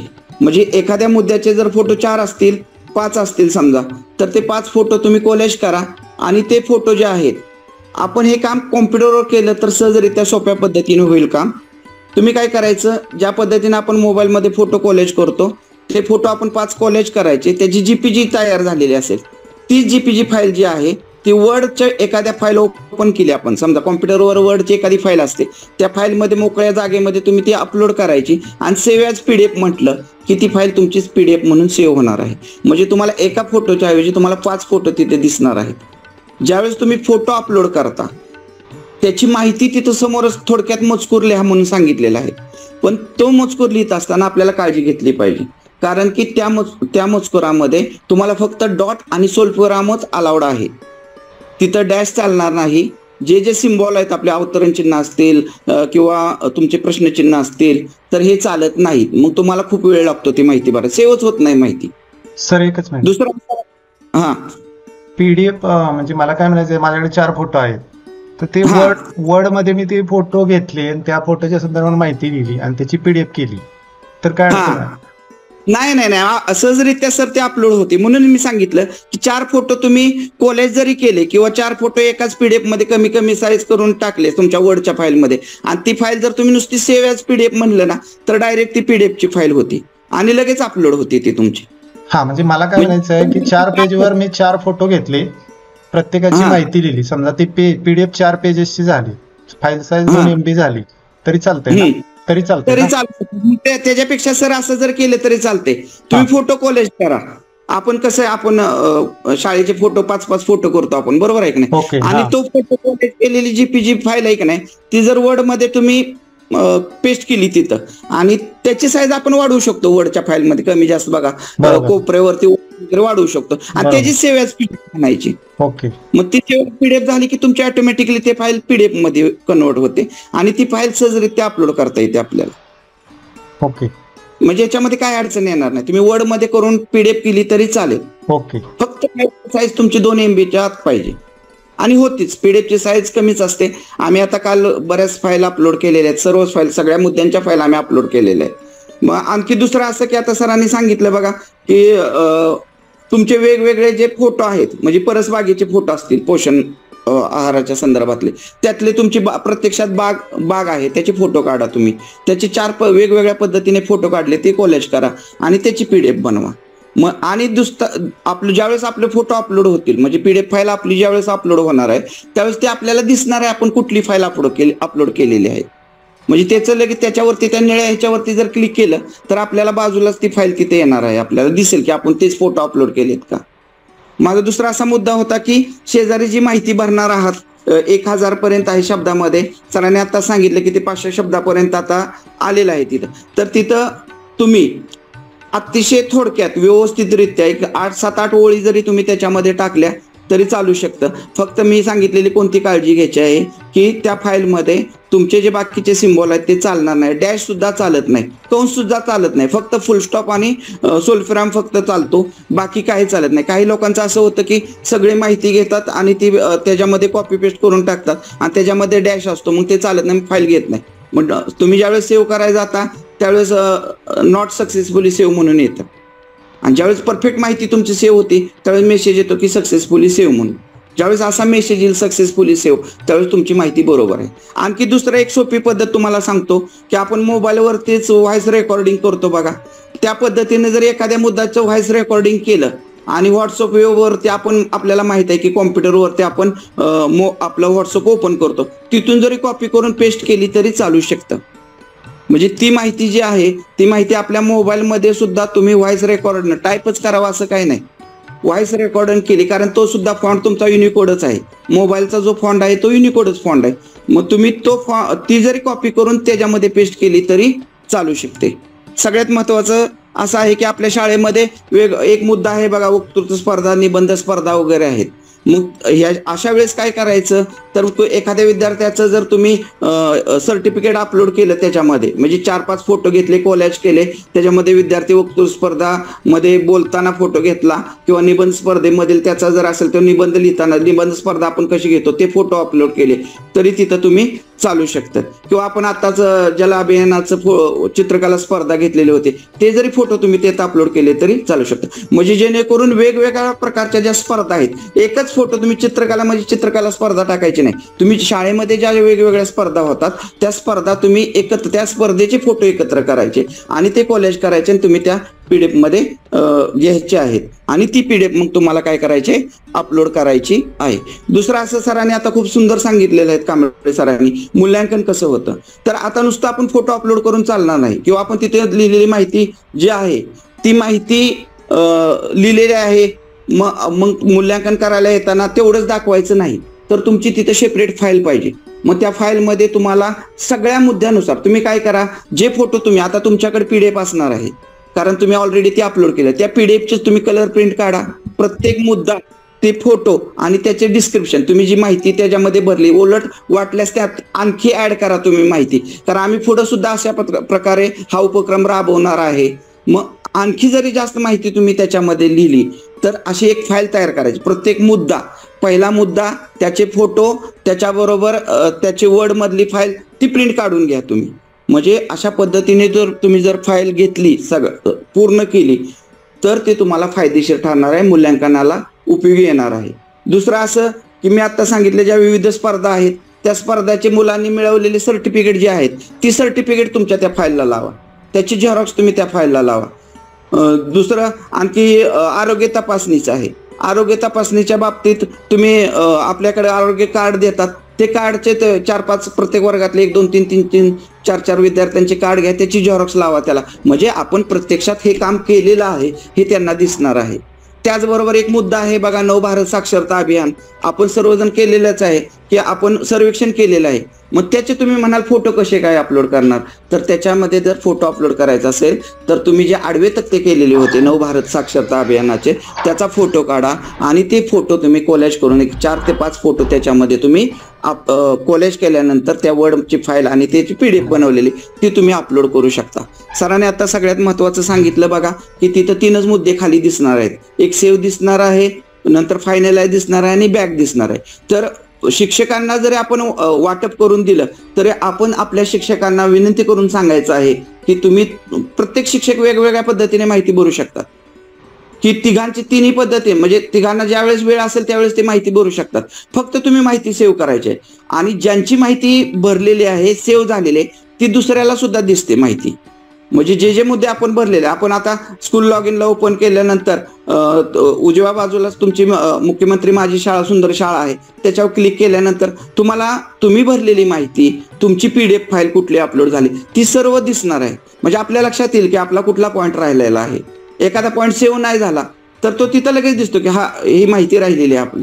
मग आपण ती माहिती काय करू शकता तिथं चांगल्या पद्धतीने अपलोड करू शकता. आणखी दुसरा असा आहे की एकदा सरांनी सांगितलेलंच आहे की सेव्ह केलेली माहिती तुम्हाला परत दिसते, कितीही वेळा तुम्ही बदल करू शकता. समजा एखादा फोटो असेल 4 फोटो तुम्ही कोलॅज केले आणि आणखी एखादा फोटो वाढवायचा असेल तर पहिल्या कोलॅज केलेल्या फोटोमध्येच तुम्ही 5वा फोटो कोलॅज करून वाढवा आणि त्याची परत PDF बनवा आणि ती सेव्ह करा. आपल्याला प्रत्येक मुद्दा सेव्ह झाल्यानंतर तुम्ही काय करा, खाली सेव्ह बटनावरती क्लिकच करा म्हणजे सेव्ह सक्सेसफुली होईल तुमचं. तिथं तो मेसेज आला सेव्ह सक्सेसफुली की म्हणायचं आपली माहिती सक्सेसफुली सेव्ह झालेली आहे आणि परत वरती बघितले की तुम्हाला ती माहिती जी तुम्ही भरलेली आहे ती माहिती तिथे दिसणार आहे. दुसरं असं की सर्व्हरला प्रॉब्लेम येतो, आपल्याला माहिती आहे सरलची साईड ही व्यवस्थित चालत नाही. मग सर्व्हरला जर प्रॉब्लेम येत असेल तर कधी कधी असं होतं की तुम्ही भरलेली काहीच माहिती दिसत नाही. म्हणजे हा अनुभव माझा आहे, काल आम्ही बघितले की माहिती काहीच दिसली नाही आम्हाला. पण तुमच्या ज्यावेळेस तुमच्या कॉम्प्युटरवरती डाव्या बाजूला जो उलटा एरो आहे रिफ्रेशचं बटन त्याच्यावर 3-4 वेळा क्लिक केलं की तुम्हाला तुम्ही भरलेली माहिती परत दिसणार आहे. म्हणजे घाबरून जाण्याची काही आवश्यकता नाही की आपण भरलेली माहिती ही भरलेली माहिती कुठेही जाणार नाही, तिथंच सेव्ह होणार आहे. फक्त एक लक्षात ठेवायचं, जर वेळ वाचवायचा असेल तर प्रत्येक शिक्षकाला आपल्या कामाची विभागणी करून द्यायची, त्याच्यावरती त्याची जबाबदारी द्यायची आणि मग तो ते फोटो PDF करून ठेवेल, त्याची माहिती कलेक्ट करून ठेवेल आणि मग ती माहिती जो भरणार आहे तंत्रस्नेही शिक्षक तो माहिती व्यवस्थितरित्या भरू शकतो. त्याच्यामध्ये काही अडचण येणार नाही. फक्त भरलेली माहिती ही त्या मुद्द्याला अनुसरणच आहे का हे आपण फायनलाइज करत असताना सर्वांनी एक लक्षात ठेवायचं, ज्यावेळेस आपण आपला डेटा सर्व शाळेची माहिती फायनलाइज करणार आहे त्यावेळेस प्रत्येक मुद्द्याची PDF फाईल ओपन करायची आणि त्याच्या समोर भरलेली माहिती ती PDF फाईल आणि ती समोर भरलेली माहिती एकसारखीच आहे का बघायचं. कारण की आपल्याकडे खूप फाईल येणार आहेत, PDFच्या 30 फाईल येणार आहेत. चुकून जरी एखादी फाईल अपलोड झाली आपली दुसऱ्या मुद्द्याची कसं आहे मनुष्य चुका होऊ शकतात, दुसऱ्या मुद्द्याची सुद्धा फाईल आपल्याकडून अपलोड होऊ शकते. त्यामुळं ते फोटो जो पहिला मुद्दा असेल तुमचा वर्ग सजावटीचा मुद्दा आहे तर त्याचीच फाईल अपलोड झाली आहे का आणि त्याचीच माहिती समोर आहे का, लिहिलेली आहे का, आपण टाईप केलेली आहे का हे पाहणे अतिशय गरजेचं आहे. अतिशय जर साईड व्यवस्थित चालली तर खूप म्हणजे कमी वेळेमध्ये सुद्धा तुमची माहिती भरून होऊ शकते. आपल्याला माहित आहे की पहाटे सुद्धा साईट चांगल्या पद्धतीने चालते, दिवसभर साईट चालत नाही. दिवसभर थोडं कसं होतं बॅकला येते साईट, सेव्ह होत नाही डेटा वगैरे. तर दिवसभर बसण्यापेक्षा तुम्ही जर शिक्षकांची विभागणी करून दिली, प्रत्येकाचा मुद्दा तुम्ही 3-3 मुद्दे दिले वाटून तर तुम्ही तुमची माहिती तुम्ही भरा म्हणून सांगायची आणि ती भरल्यानंतर फक्त सेव्ह करायचं. त्या शिक्षकांना जबाबदारीने सांगायचं की तुम्ही फायनलाइज करायचं नाही. तर ते काम तुमचं सहजरित्या चांगल्या पद्धतीने आणि कमी वेळात होणार आहे. अशा पद्धतीने जर आपण आपली माहिती भरत गेलो निश्चितच आपल्याला यश प्राप्त होणार आहे. चांगल्या पद्धतीने तुमचे पाटण तालुक्यातले खूप चांगलंच काम आहे बोरकर मॅडमचं, त्यामध्ये काही शंका नाही. आता विज्ञान प्रदर्शनामध्ये सुद्धा तुमच्या पाटण तालुक्यातले 2 नंबर आलेत, अभिमानाची गोष्ट आहे. विज्ञान प्रदर्शनामध्ये 2 शाळांचे नंबर आपले राज्यस्तरावरती गेलेले आहेत, पहिल्यांदा त्यांचं अभिनंदन. आणि या मुख्यमंत्री माझी शाळा सुंदर शाळेमध्ये सुद्धा चांगल्या पद्धतीने प्राथमिक शाळा असतील, माध्यमिक शाळा असतील, त्यांचे नंबर यावे अशी मी अपेक्षा व्यक्त करतो. आणि आदरणीय बोरकर मॅडम असतील, कांबळे सर असतील, आमचे मित्र प्रशांत सर असतील ज्ञान फाउंडेशनचे, सुतार सर असतील, सर्वांनी मला इथे 2 मिनिटं बोलण्याची संधी दिली त्याबद्दल मी सर्वांचे धन्यवाद मानतो आणि मी इथे थांबतो. Thank you very much. Mobale sir, हा, समजा चुकून फायनलाइज झालं तर त्याला ऑप्शन काय आहे का? नाही, आपल्याकडे काहीच ऑप्शन नाही. आपल्या जिल्हा स्तरावरती सुद्धा दिलेलं नाही. त्यामुळं फायनलाइज होण्यापूर्वी सगळ्यांनी अतिशय काळजीपूर्वक लक्ष दिलं पाहिजे. कारण कसं आहे, क्लिक होताना जवळजवळ टॅब आहेत, ते सेव्हचा टॅब जवळ आहे आणि फायनलाइजचा पण टॅब जवळ आहे. त्यामुळे ॲरो सेव्हच्याच टॅबवरती गेला पाहिजे, ही काळजी आपण घेतली पाहिजे. ओके, जरा मेसेज मध्ये काही प्रश्न आहेत त्याचे जरा उत्तर सांगा. चालेल. मला फायनलाइज करायचं किती तारखेपर्यंत? आता तर कसं आहे, आपल्याला हे काम लवकर करायचे. आता बोरकर मॅडमनी सांगितलेलंच आहे, जरी तिथं तुम्हाला 15 तारखेपर्यंत 15 फेब्रुवारीपर्यंत दिलं असेल तर आपण 15 फेब्रुवारीची वाट बघून चालणार नाही. कारण की तुमच्या समित्या तयार झालेल्या आहेत सगळ्या. आता सातारा तालुक्याचं जर तुम्ही काम पाहिलं तर सातारा तालुक्यामधले प्रत्येक समित्या तयार केलेल्या आहेत मूल्यांकनाच्या. मग ज्यांच्या शाळा ज्यांच्या झालेल्या आहेत, ज्यांच्या पटकन झालेल्या आहेत, फायनल आहेत, त्या शाळेवरती लगेच मूल्यांकनासाठी टीम जाणार आहे. त्यामुळे जास्त लांबून चालणार आहे. 2-4 दिवसामध्ये बोरकर मॅडम बरोबर आहे ना, 2 ते 3 दिवसामध्ये आपल्याला हे काम पूर्ण करून घ्यायचं आहे. ठीक आहे. पुढचा मुद्दा आहे, पुढचा एक मेसेज आहे, एखाद्या मुद्द्याचा फोटो नाही मिळाला. सुतार याला ऍड करूनच, म्हणजे हा मुद्दा इथेच क्लिअर होईल की फायनलाइज करण्यापूर्वी आपली पीडीएफ आणि आपण केलेलं शब्दांकन सगळ्यांनी कृपया खात्री करा की मी कोणता फोटो अपलोड केलेला आहे आणि त्याच फोटोचं वर्डिंग 1000चा आता 500 वर आलेला आहे. म्हणजे वेबसाईटला कदाचित त्यांचा डेटाचा विषय असणार आहे. ही संख्या पुन्हा खाली यायच्या अगोदर आपल्याला काम करायला लागेल. आणि सगळ्यांनी एक गोष्ट लक्षात घेऊया की पाटण तालुक्यात सातारा जिल्ह्यातल्या सगळ्यात जास्त शाळा आहेत. त्यामुळे सातारा जिल्ह्याचं काम किती टक्के पूर्ण झालं हे मोजमाप पाटण तालुक्यावरून होतं. पहिल्यांदा प्रायोरिटी पाटणची बघितली जाते, तुमच्या शाळा किती प्रलंबित आहेत. याच्यासाठी लास्ट डेट 15 फेब्रुवारी अशी नाहीये, तर 15 फेब्रुवारीला तालुकास्तरीय मूल्यांकन होणार आहे. आपल्याला 10 जानेवारी ही लास्ट डेट होती, परंतु वेबसाईट अजून चालू आहे कारण शाळांनी माहिती भरलेली नाहीये. ही वेबसाईट दिवसेंदिवस उबाळे सर आणि कांबळे सर बघा, सगळे जे कोरेगावच्या कार्यशाळेला होते त्यांनाही हे माहित आहे की जर वेबसाईट कधीही बंद होऊ शकते, त्याची लास्ट डेट आपल्याला दिलेली नाहीये. आपल्या तालुक्याच्या सर्व समित्या फायनलाइज होऊन समित्यांच्या तारखा सुद्धा फायनल झालेल्या आहेत. गट विकास अधिकारी, मुख्य अधिकारी, गट शिक्षणाधिकारी ही सगळी समिती आपली तयार आहे. केंद्रस्तरीय पडताळणीचं नियोजन आपलं तयार झालेलं आहे. फक्त शाळांनी माहिती अद्याप भरलेली नाही. त्यामुळे सर्व शाळांना विनंती आहे की आपल्या सगळ्या मुख्याध्यापकांनी आज, उद्या आणि जास्तीत जास्त सोमवार रोज दुपारी आपल्या सगळ्या तालुक्यांचा आढावा घेतला जाणार आहे की आज तुमच्या किती शाळा झाल्या आणि राज्यावरून आणि जिल्ह्यावरून त्यांचा डॅशबोर्ड शेअर होणार आहे की आपल्या किती शाळा झाल्या, किती पेंडिंग आहेत. म्हणजे मी नंतर बोलण्याच्या ऐवजी इथेच मुद्दा क्लिअर करते आणि आपण पुढे प्रश्नोत्तर घेत जाऊयात. तर आज मुख्याध्यापक अपेक्षित होते आपले 500, 600, 7 मुख्याध्यापक. आपल्या मीटिंग साठीची मर्यादा होती 500, परंतु उपस्थित मुख्याध्यापक पहिल्यांदा होते 250 आपण सगळेजण मिळून, आणि आता आहोत आपण 235. ही गोष्ट भिसे सर आणि निकम सर अजिबात योग्य नाही आजची ही उपस्थित. म्हणजे जर राहिलेल्या 350 शाळांना मुख्यमंत्री माझी शाळा, सुंदर शाळा या विषयाशी घेणं देणं नसेल तर या शाळांना मी जिल्ह्याला पाठवून तिथं बसून माहिती भरावी लागेल.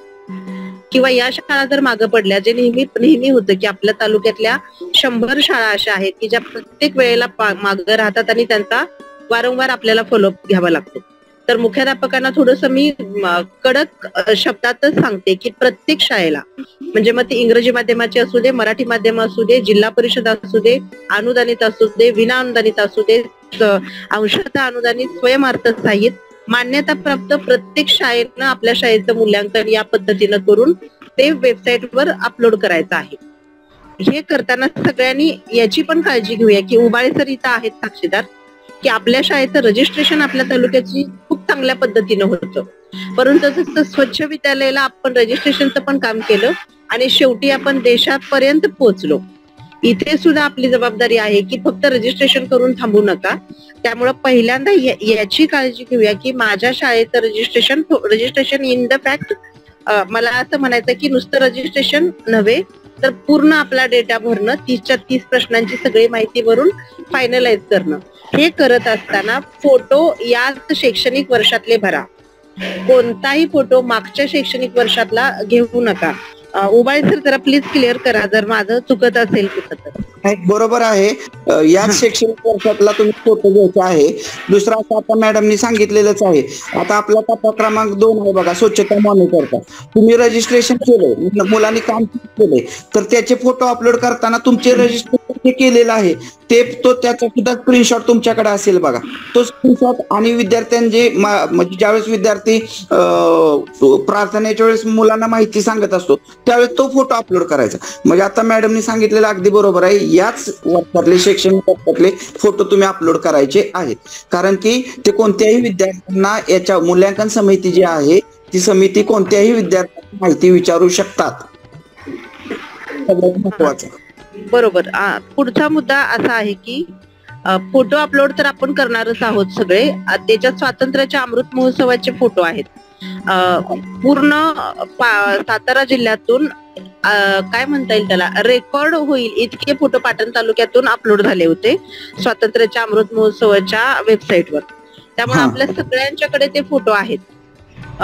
तर ते फोटो शोधा आपापल्या शाळेतले, या वर्षीचे फोटो अपलोड करा. आणि सगळ्यात महत्वाचं, जसं उबाळे सरांनी आता सांगितलं, तुमची फाईल अपडेट पाहिजे प्रत्येक शाळेची.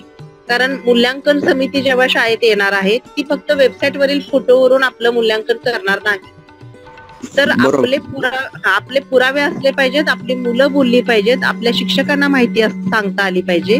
आणि अगदी जे फोटो आपण अपलोड करत आहोत ती वस्तुस्थिती किंबहुना त्याच्यापेक्षा थोडी सुधारणा झालेलं चित्र शाळेत त्यावेळी दिसलं पाहिजे. याची काळजी सगळ्यांनी घेऊया की आपली जी शाळा तालुक्यात पहिली येईल ती जिल्ह्याला फाईटला असणार आहे. त्यामुळे याची दक्षता घेऊया की आपण जिल्ह्याला फाईटला जात आहोत, याचा अर्थच असा आहे की आपण प्रॅक्टिकली राज्याला फाईटला जात आहोत.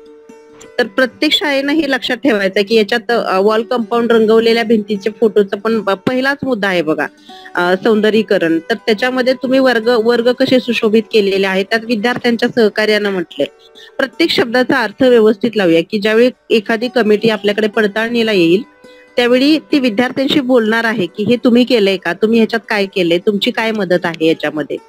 तर या सगळ्या क्लॉजवर आपल्याला काम करावं लागेल. त्यामुळं आजच्या मीटिंग नंतर जर आज सगळे मुख्याध्यापक जॉईन असते तर केंद्र संचालकांचं एक काम हलकं झालं असतं की सगळ्या मुख्याध्यापकांच्या पर्यंत डिरेक्टली मार्गदर्शन होण्याची ही एक चांगली सुविधा होती. परंतु आजच्या मीटिंगला 350च्या वर मुख्याध्यापक उपस्थित नसणं ही प्रशासकीय दृष्ट्याही आणि या विषयाचं गांभीर्य नाही याची स्पष्ट मला तरी क्लॅरिटी इथे येते. तर या सर्व मुख्याध्यापकांचा फॉलोअप तर मी घेणारच आहे. मी स्क्रीनशॉट पण घेतलेत आज कोण कोण जॉईन आहेत त्याचे. तर संबंधित केंद्र संचालकांचं काम आता वाढलेलं आहे. आमची मीटिंग संपल्यानंतर प्रत्येक केंद्र संचालकांनी, ज्या काही केंद्रांच्या मीटिंग झालेल्या आहेत मला माहिती आहे, परंतु सर्व केंद्र संचालकांनी आपल्या केंद्रातल्या सर्व माध्यमाच्या, सर्व व्यवस्थापनाच्या शाळांच्या मुख्याध्यापकांची मीटिंग घेऊन त्यांना याच सूचना रिपीट तुम्ही सांगायच्या आहेत. आणि हे सगळं काम सोमवारी आपल्या तालुक्याचं 100% झालेलं असणं अपेक्षित आहे. ज्या कुठल्या शाळा सोमवारी आपल्याला पेंडिंग दिसतील त्या संबंधित मुख्याध्यापकांचा लेखी खुलासा आम्ही घेणार आहोत आणि तो शिक्षणाधिकाऱ्यांना पाठवणार आहोत की आपण यामध्ये जाणीवपूर्वक विलंब केलेला आहे. हे मी खूप म्हणजे हे खरं तर मला अपेक्षित नव्हतं की आपल्या तालुक्यातले मुख्याध्यापक इतक्या रिलॅक्स असतील या विषयांच्या बाबतीत. तर हा मॅडम बोला. ते मगाशी तो मुद्दा सांगितला ना की फोटो याच वर्षाचे पाहिजेत, बर का, समजा हा. आरोग्य या मध्ये ब्लड ग्रुप चेकिंग किंवा हिमोग्लोबिन चेकिंग किंवा आरोग्य तपासणी हे जे प्रत्येक वर्षी एकच वर्ग वाढतो, पण इतर वर्गांचं होत असतं. त्यामुळे आम्ही 2-1 वर्षातले असे 2-3 वर्षातले फोटो टाकलेले त्याच्यामध्ये. चालेल. फक्त मॅडम कुठे येईल HB चेकिंगचा कॅम्प आहे तो पर इयर अपेक्षित आहे. आरोग्य तपासणी पण पर इयर अपेक्षित आहे त्या वर्षी होणं. त्या वर्षाचे आहे, परंतु काही काही असे पण आहेत मुद्दे की एखाद्या विभागामध्ये जर चांगलं यश संपादन केलेलं असेल तर ते पण आम्ही ऍड केलेलं आहे त्याच्यामध्ये. आता आमचे फक्त 2च मुद्दे राहिलेत भरायचे, आमचं झालंय भरून सगळं. तर ते आता फोटोचं निघालं म्हणून मी तुम्हाला विचारलं. अच्छा, काय हरकत नाही मॅडम. फक्त थोडी ह्याची काळजी घेऊया की मूल्यांकन कमिटी येताना ना बाहेरच्या विभागाचे लोक आहेत, म्हणजे शिक्षण विभागाची दाखवणार व्यवस्थित सगळे आहेत आपल्याकडे, प्रॉब्लेम नाही. चालेल, थँक्यू. Okay madam. त्याचबरोबर फोटोच्या बाबतीत एक प्रश्न आलेला बघा की किशोरवयीन मुलींच्या बाबतीतला विषय होता की मासिक पाळी व्यवस्थापनाच्या बाबतीत. तर छोट्या शाळांनी काय करायचं? तर ज्या शाळा 1ली ते 4थीच्या आहेत आणि जिथे हा विषय येत नाही तिथं जर आपण आपल्या PSC उपकेंद्र इथल्या कर्मचाऱ्यांना बोलवून एखादं मार्गदर्शनपर शिबिर घेतलं असेल, व्याख्यान घेतलं असेल तर त्याचा फोटो घ्यायला हरकत नाही. आणि 15 फेब्रुवारी ही लास्ट डेट नाही, हे थोडं क्लिअर डोक्यात ठेवूया सगळ्यांनी. आणि शंका विचारा जेणेकरून पुढे प्रश्नांची उत्तर देता येतील. त्याचबरोबर आजच्या मीटिंगला माननीय विजयकुमार शिर्के सर, माध्यमिक शिक्षक मुख्याध्यापक संघाचे अध्यक्षही उपस्थित आहेत. मला आता त्यांचं नाव दिसलं. शिर्के सर, आपलं आजच्या मीटिंगमध्ये मी स्वागत करते. त्याचबरोबर आपणही माध्यमिक विभागाच्या वतीनं थोडंसं बोलावं अशी मी आपल्याला विनंती करते. मॅडम नमस्कार. सर्वांना नमस्कार. नमस्कार. खूप छान विषय आणि मोबाईल साठी खूप चांगली मतं मांडली. सर्वांनी याच्यात सहभाग बऱ्यापैकी घेतीलच, कारण ऑलरेडी बऱ्यापैकी शाळांच्याकडे त्याची तयारी आहे. बरेच उपक्रम पाटण तालुक्यामध्ये या 2 वर्षामध्ये इतकी रेलचेल झाली. सगळ्या उपक्रमांचे फोटो आपण एकत्र केले तर हा मुख्यमंत्री माझी शाळा सुंदर शाळा तो प्रोग्राम पूर्ण होईल. परंतु काही शाळांच्या मध्ये सुद्धा अजून मोठ्या शाळा आहेत, वॉल कंपाऊंड आहे किंवा आतली रंगरंगोटी आहे, याबाबत अजून थोडासा वेळ मिळावा एवढी काय अपेक्षा आहे. पण नक्कीच मॅडम खूप मोठं बक्षीस आहे, त्यामुळे सर्व शाळा याच्यामध्ये 100% उतरतील. आपल्या मार्गदर्शनाखाली सर्व शाळा खूप चांगल्या प्रकारे काम करतात. निश्चित माध्यमिक याच्यामध्ये 100% आपल्याला चांगला रिस्पॉन्स मिळेल.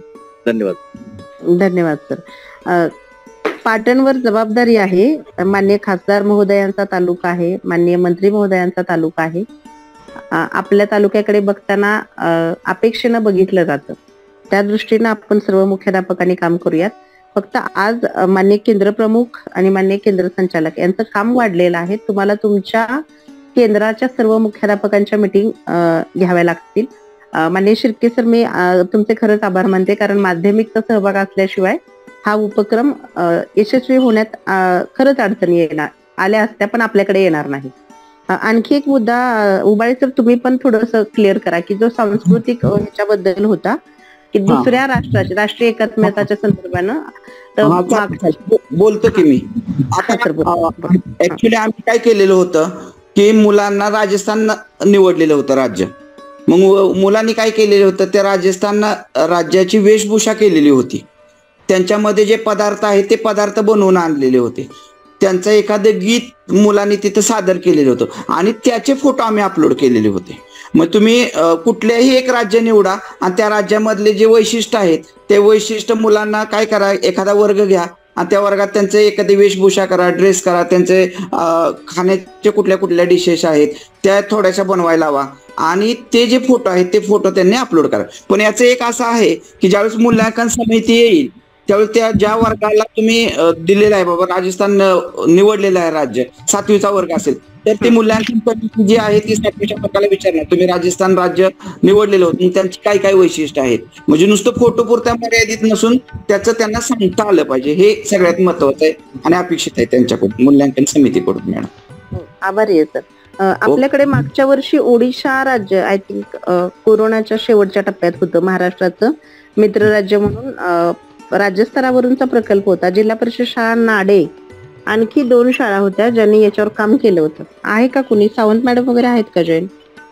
तर तुमच्या शाळेत ते उपक्रम ऑलरेडी राबवलेले आहेत बघा. थोडस उबाळे सर डाएट कडून हा उपक्रम राबवलेला होता. पर इयर एक राज्य निवडणं आणि त्याच्या संस्कृतीशी संबंधित ऍक्टिव्हिटीज घेणं, भाषा शिकणं. तर मला माझ्या माहितीप्रमाणे आठवते की जिल्हा परिषद शाळा नाडेला मी हे बघितलं होतं. ओडिशा भाषेबद्दल लेखन वाचन, तिथली लोकगीतं पाठ करून म्हणून घेणं वगैरे.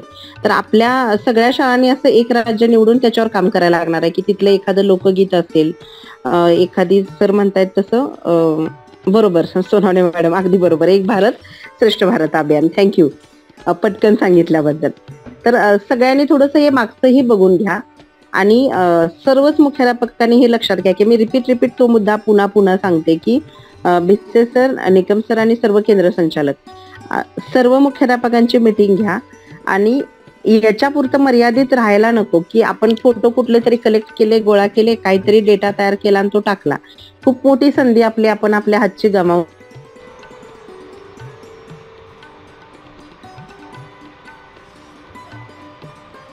शिक्षक आहेत, 5 शिक्षक आहेत, कामं वाटून घ्या, त्याचा ड्राफ्ट व्यवस्थित तयार करा, तो वर्ड फाईल मध्ये ठेवा. ड्राफ्ट केला कांबळे सरांनी पण सांगितलं, तुमची फाईल तयार करताना त्या ड्राफ्टचीच तुम्हाला प्रिंट काढून जोडता येईल. म्हणजे फोटोच्या पीडीएफची प्रिंट प्लस तुमच्या ड्राफ्टची प्रिंट. उबाळे सर होईल ना असं? होईल होते, काय अडचण नाही. आमच्यातले आता बघा बऱ्यापैकी शाळा कव्हर झालेल्या लिम केंद्राच्या तरी, म्हणजे होते, काय प्रॉब्लेम नाही. फक्त फाईल व्यवस्थित करायची आहे आणि ती फाईल त्यांच्या प्रेझेंटेशन व्यवस्थित झालं पाहिजे आणि ते प्रत्यक्षात पाहणार पण आहेत प्रॅक्टिकल. हा, आणखी एक सर माझे पण हे होते की वाचन चळवळीसाठी पण ह्याच्यात मुद्दा आहे. आय थिंक आहे की आपण ज्यावेळेस मराठी दिन वगैरे साजरा करतो बघा, किंवा आपण शाळेमध्ये प्रार्थनेच्या वेळेस पण मुलांच्याकडून वाचन करून घेतो, ते जरी फोटो तुम्ही अपलोड केले तरी चालू शकतात, काय प्रॉब्लेम नाही. त्याच्याबरोबरच मागच्या 15 दिवसात एक GR आलेला आहे महाराष्ट्रातल्या वाचन चळवळीचा. तो GR पण प्रिंट काढून त्याच्यातल्या ज्या काही मुद्दे आहेत त्याच्यावर पण काम करावं लागेल, त्याचेही फोटो ठेवायला लागतील. थोडक्यात ही पूर्ण जी स्पर्धा आहे ती तुमचे फोटो व्यवस्थित पाहिजेत आणि प्रत्यक्ष लोक ज्यावेळी वर्ग पाहणीला येतील तालुक्यातल्या प्रत्येक शाळेचं मूल्यांकन होणार आहे. सर्व केंद्र संचालक हे त्या केंद्राच्या समितीचे अध्यक्ष आहेत. आजच्या मीटिंगला आपण सगळेजण उपस्थित आहात. तर खरं काम केंद्र संचालकांचं आहे की आपण केंद्र संचालक म्हणून त्या केंद्राच्या कमिटीचे अध्यक्ष म्हणून जेव्हा तुम्ही तुमच्या दुसऱ्या म्हणजे आपण साखळी पद्धतीनं घेऊ किंवा आपल्या तालुक्याच्या पद्धतीनं जेव्हा आपण देऊ कुठल्या केंद्राचं पुनर्मूल्यांकन पडताळणी करायची आहे, तर त्यावेळी तुमची टीम ज्या शाळा निवडणार आहे तिथं खूप जबाबदारीचं पहिलं काम तुमच्यावर आहे की तुम्ही कोणत्या शाळेला प्रायोरिटी देताय. आपल्या कमिटीकडून जी शाळा जिल्ह्याला फाईटला उतरेल अशा शाळा निवडल्या गेल्या तर तालुक्यावरून त्या फाईटची शाळा जाईल आणि मग जिल्ह्यावरून त्या फाईटची शाळा पुढे जाईल. त्यामुळं फक्त काम आणि तिथं केलेल्या पुरावे आणि त्या पद्धतीने असणारी वस्तुस्थिती असं वस्तुनिष्ठ मूल्यांकन जर केंद्रस्तरीय समित्याकडून झालं तर आपल्याला पुढे काम करणं सोपं पडेल. हॅलो, असं आहे की तुम्ही त्यात जेवढे मुद्दे आहेत ना तेवढ्या मुद्द्यांचे पुरावे आणि फोटोला अपलोड करावे जेणेकरून आपले मार्क कुठे जाणार नाहीत, लक्षात ठेवायचं. आता सरांनी सांगितलेलं होतं की एका शाळेमध्ये स्काउट गाईड नसेल तर ते कबूल आहे बघा तुमच्या प्राथमिक शाळा, ते तुम्ही अपलोड करा तिथे, म्हणजे आपल्या एखाद्या मुद्द्यासाठी तिथले गुण जाऊ नयेत, ही सगळ्यात महत्वाचं आहे बघा. बरोबर आहे, सगळ्यांनी एक लक्षात घ्या. शाळा सिद्धी आपण हा बरोबर आपण पडताळणी केली होती दुसऱ्या जिल्ह्यात जाऊन तालुक्यात जाऊन ठेवले होते, तसं करायला लागेल. करायचंय म्हणून मी सांगितलं फाईल करा तुम्ही नुसते अपलोड करून नाही तर त्याचे तुम्ही फोटोची फाईल, पहिला मुद्दा झाला की त्याचे फोटो आणि त्याची डिस्क्रिप्शन माहिती ती त्याच्यामध्ये करा, ती प्रिंट काढा. आपण जे लिहितोय पुढं त्या फोटोच्या खालीच वर्ड मध्ये कॉपी करून घेतलं तर सोपं होऊन जाईल, सगळं सोपं होईल, काही प्रॉब्लेम नाही. किंवा मग तुम्ही फोटो करत असताना तिथे जरी तुम्ही टाकलं बाबा स्वच्छता मॉनिटर माहिती देताना, मग तोच फोटोवरती आपण कॅप्शन टाकतो तसं टाकलं अपलोड केला तरी चालेल. फक्त त्याची माहिती ब्रीफ माहिती आहे ती तुम्ही एका पानावर लिहिली चालू शकते, ती जोडा त्याला. होय होय हो सर. हॅलो मोबाईल सर, हा बोला. समजा एखादा फोटो आपल्याला नाही मिळणार, एखादा हम्म. 30 फोटो मध्ये एखादा दुसरा फोटो आपल्याला नाही मिळणार, तर त्या ठिकाणी काय करावं लागेल? आता त्याचा जर फोटो समजा तुम्हाला मिळालाच नाही तर तुम्ही त्याची माहिती तरी तुम्ही त्यात भरू शकता ना. ओके. तुम्ही तुमच्या दप्तरी पण माहिती ठेवू शकता. आता कसं आहे माहितीये का, सगळं तुमच्या वेबसाईट वरनं मार्क देणार नाही ती तुम्ही भरलंय काय ते. तुमच्याकडे प्रत्यक्षात पाहणीला आल्यानंतर काय काय त्याच्यावरती तुम्ही मार्क देणार आहेत ते. नाही, आता एखादा मुद्दा लागूच नाही तर त्या मुद्द्याचा आपण कसं फोटो मिळवणार? हा नाहीच की, बरोबर आहे की, पण त्याची माहिती तुम्ही हे करू शकता ना, माहिती तरी लिहू शकता ना तुमच्या फाईल मध्ये. असा मुद्दा आहे का एखादा, म्हणजे आपल्याला त्याच्यावर विचार करता येईल? आता तो जो मासिक पाळी व्यवस्थापन होता ना मॅडम, मासिक पाळी व्यवस्थापन होता तो खालच्या वर्गाना मुद्दा लागूच नाही. नाही, त्याच्यावरती आता मॅडमनी सांगितलं की, त्याच्यावरती सांगितलं की आरोग्याच्या स्वच्छते संदर्भात एखाद्या तुम्ही प्राथमिक आरोग्य केंद्रातले आले, एखादी लेडीज आली किंवा त्यांनी मुलींना माहिती दिली तरी ती चालू शकतं. म्हणजे कसं आहे, त्याच वयोगटातलं पाहिजे असं काही नाही, पुढे सुद्धा तुम्हाला हे प्रॉब्लेम येऊ शकतात. अशा सेविकेने आम्हाला माहिती दिली ही जरी तुम्ही तिथं नमूद केलं तरी ते चालू शकतं, किंवा मुलींना मार्गदर्शन केलं. इव्हन मुलांची शाळा असेल, मुलांची शाळा असेल, पाटण मुले आहे, तारळे मुले आहे, इथे सुद्धा आरोग्य विभागाच्या व्यक्तींना, कर्मचाऱ्यांना बोलवून जर आपण मार्गदर्शन घेतलं त्यांच्या वयोगटाला अनुरूप, तरी पण आपण ते तिथं गृहीत धरू शकतो. हो हो, आणि ते फोटो अपलोड करायचे, त्यांचे मार्गदर्शन करताना अपलोड करायचे बस. पुढे विचारा कोणाला शंका असेल. हॅलो, नमस्ते मॅडम.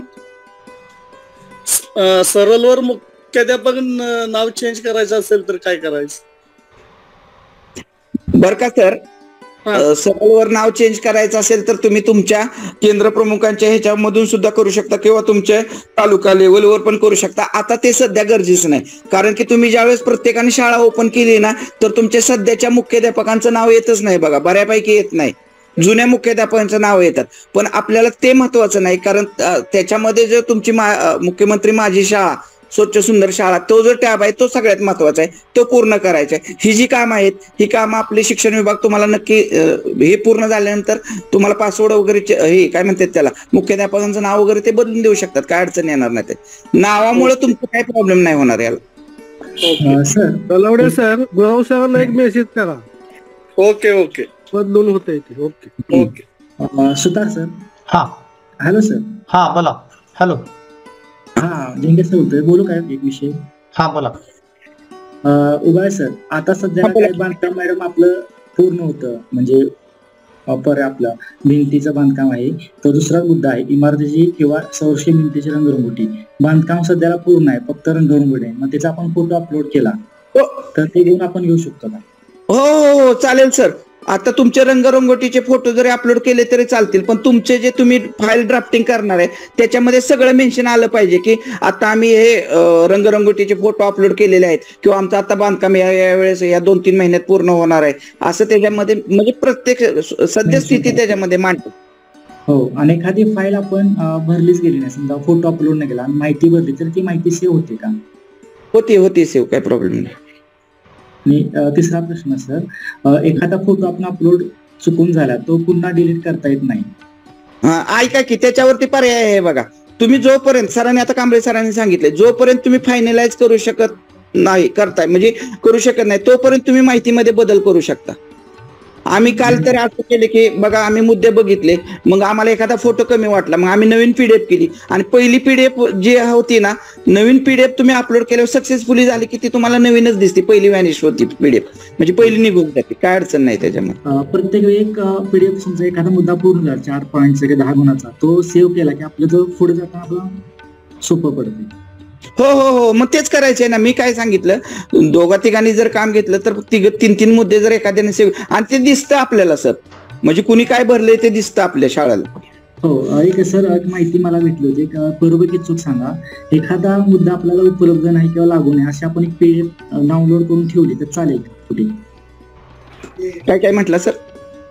एखादा मुद्दा जसं सुद्धा असं सांगितलं की प्लास्टिक मुक्त किंवा इतर तंबाखूजन्य 100-200 मीटर अंतरावर मुद्दा आहे आपल्या गुन्ह्याचा, तर त्या हायस्कूलच्या शेजारीच एखादं दुकान आहे मग तो एक गुण घेण्यापूर्वी त्यांनी तो मुद्दा आपण भरला समजा फोटो, तर तो लागू नाही किंवा उपलब्ध नाही असं काही आपण पीडीएफ करू शकतो का?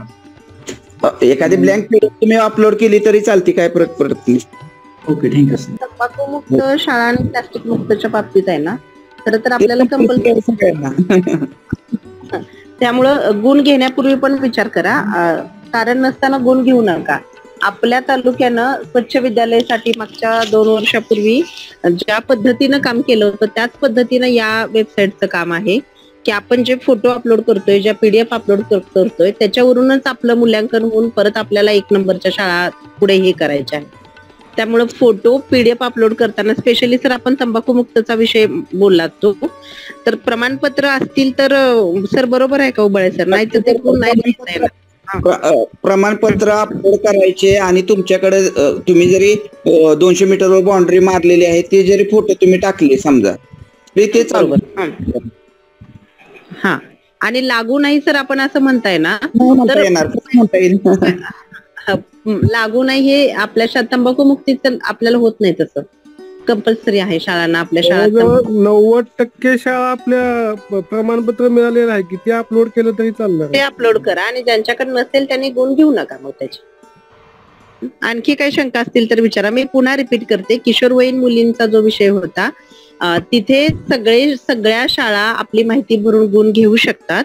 आपण आरोग्य विभागाकडून कर्मचाऱ्यांचं मार्गदर्शनचं एखादं सेशन ठेवा आणि त्याचे फोटो, ज्या शाळेमध्ये लहान मुली आहेत तिथे किंवा जी मुलांची शाळा आहे तिथे सगळीकडे हे गुण घेता येतील.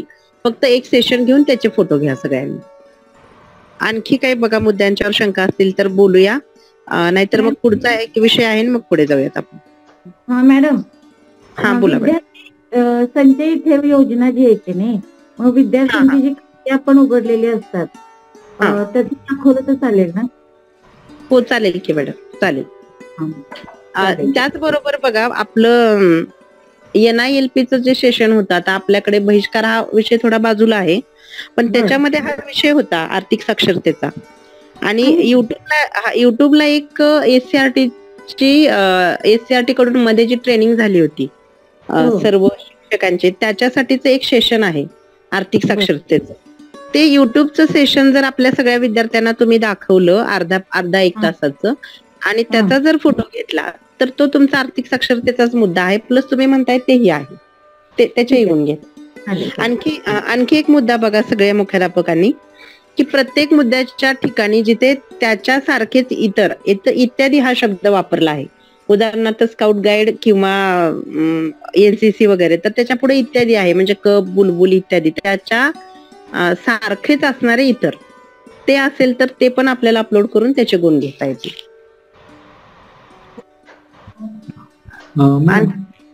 हा सर बोल. हा सर, मी बोलू का? आपलं जे स्काउट गाईडचे ड्रेस दिले सध्या शासनाने, मग ह्यामध्ये आपण जरी बोलबोई तर जे नसल घेत तरी आपण त्या ड्रेस घालून ते उपक्रम आपण घेतो असतो. मग याबद्दल मार्गदर्शन कराल का सर मॅडम? आपलं रजिस्ट्रेशन आहे का? स्काउट गाईडच्या संदर्भात बघा की सगळ्या शाळेत स्काउट गाईड आहे असं नाही, पण ज्या ज्या शाळेमध्ये स्काउट गाईड तिथं आपण उपक्रम राबवतो. म्हणजे दोरीनं गाठी वगैरे कशा बांधणे, त्यांचे ड्रेस आहेत, त्यांचे टोपी आहेत, त्याचे जरी फोटो घेतले. किंवा ह्याच्या बाबतीत एक आहे बघा की पाठीमागं राजस्थानला मुलं गेलेली होती स्काउट गाईडची, ते जरी फोटो तुम्ही तिथं अपलोड केले तरी चालू शकतं. कारण सध्या कॅम्प नाही, मागं जाऊन आलेले आहेत मुलं, ते जरी फोटो अपलोड केला तरी चालू शकतो. किंवा स्काउट गाईडचे जे उपक्रमांतर्गत तुम्ही शाळेमध्ये काय काय घेता फोटो अपलोड केले तरी चालू शकतो, काय प्रॉब्लेम नाही. आणखी काही शंका असतील तर विचारा, म्हणजे हा विषय क्लिअर होईल आपल्या. आणि सर्वांच्यासाठी क्लिअर सांगा की सोमवार, मॅक्झिमम सोमवार, त्याच्या पुढे कोणतीही शाळा जाणार नाही हे सगळं काम पूर्ण करून घ्यायला. लाज वाटते का? शंका आहेत का कुणाच्या आणखी काय? Sir hello madam. हा बोला.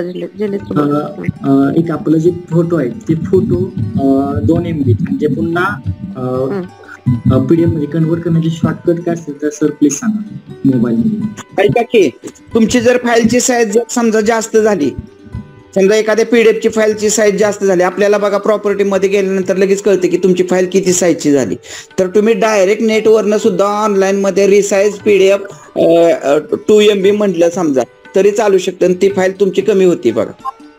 रिसाईज केलं होऊ शकतं, काय अडचण येत नाही. पण मला असं म्हणजे असा कुठलाच प्रॉब्लेम आला नाही की फाईलची साईज तुमच्या 2 MBच्या आतच होतात. म्हणजे जरी तुम्ही 5 फोटो कोलॅज केले आणि ते वर्डच्या फाईलमध्ये घेतले आणि ती जर फाईल सेव्ह ॲज पीडीएफ केली समजा, तर ती सगळ्यात सोप्या पद्धतीने होते आणि ती लगेच अपलोड होती, काय अडचण येत नाही. आणि जर एखाद्याची फाईलची साईज जर जास्त झाली समजा, तर फाईलची साईज जास्त झाली तर रिसाईज करा ऑनलाईन मध्ये. तुम्हाला नेटला गुगलला टाकलं का नाही रिसाईज पीडीएफ किती MB पर्यंत, तेवढी MB टाकली तर तेवढ्यापर्यंत रिसाईज होऊन डाउनलोड होती फाईल, ती काय अडचण येत नाही. कॅम स्कॅनरला घेतलं तरी होऊन जाते होते.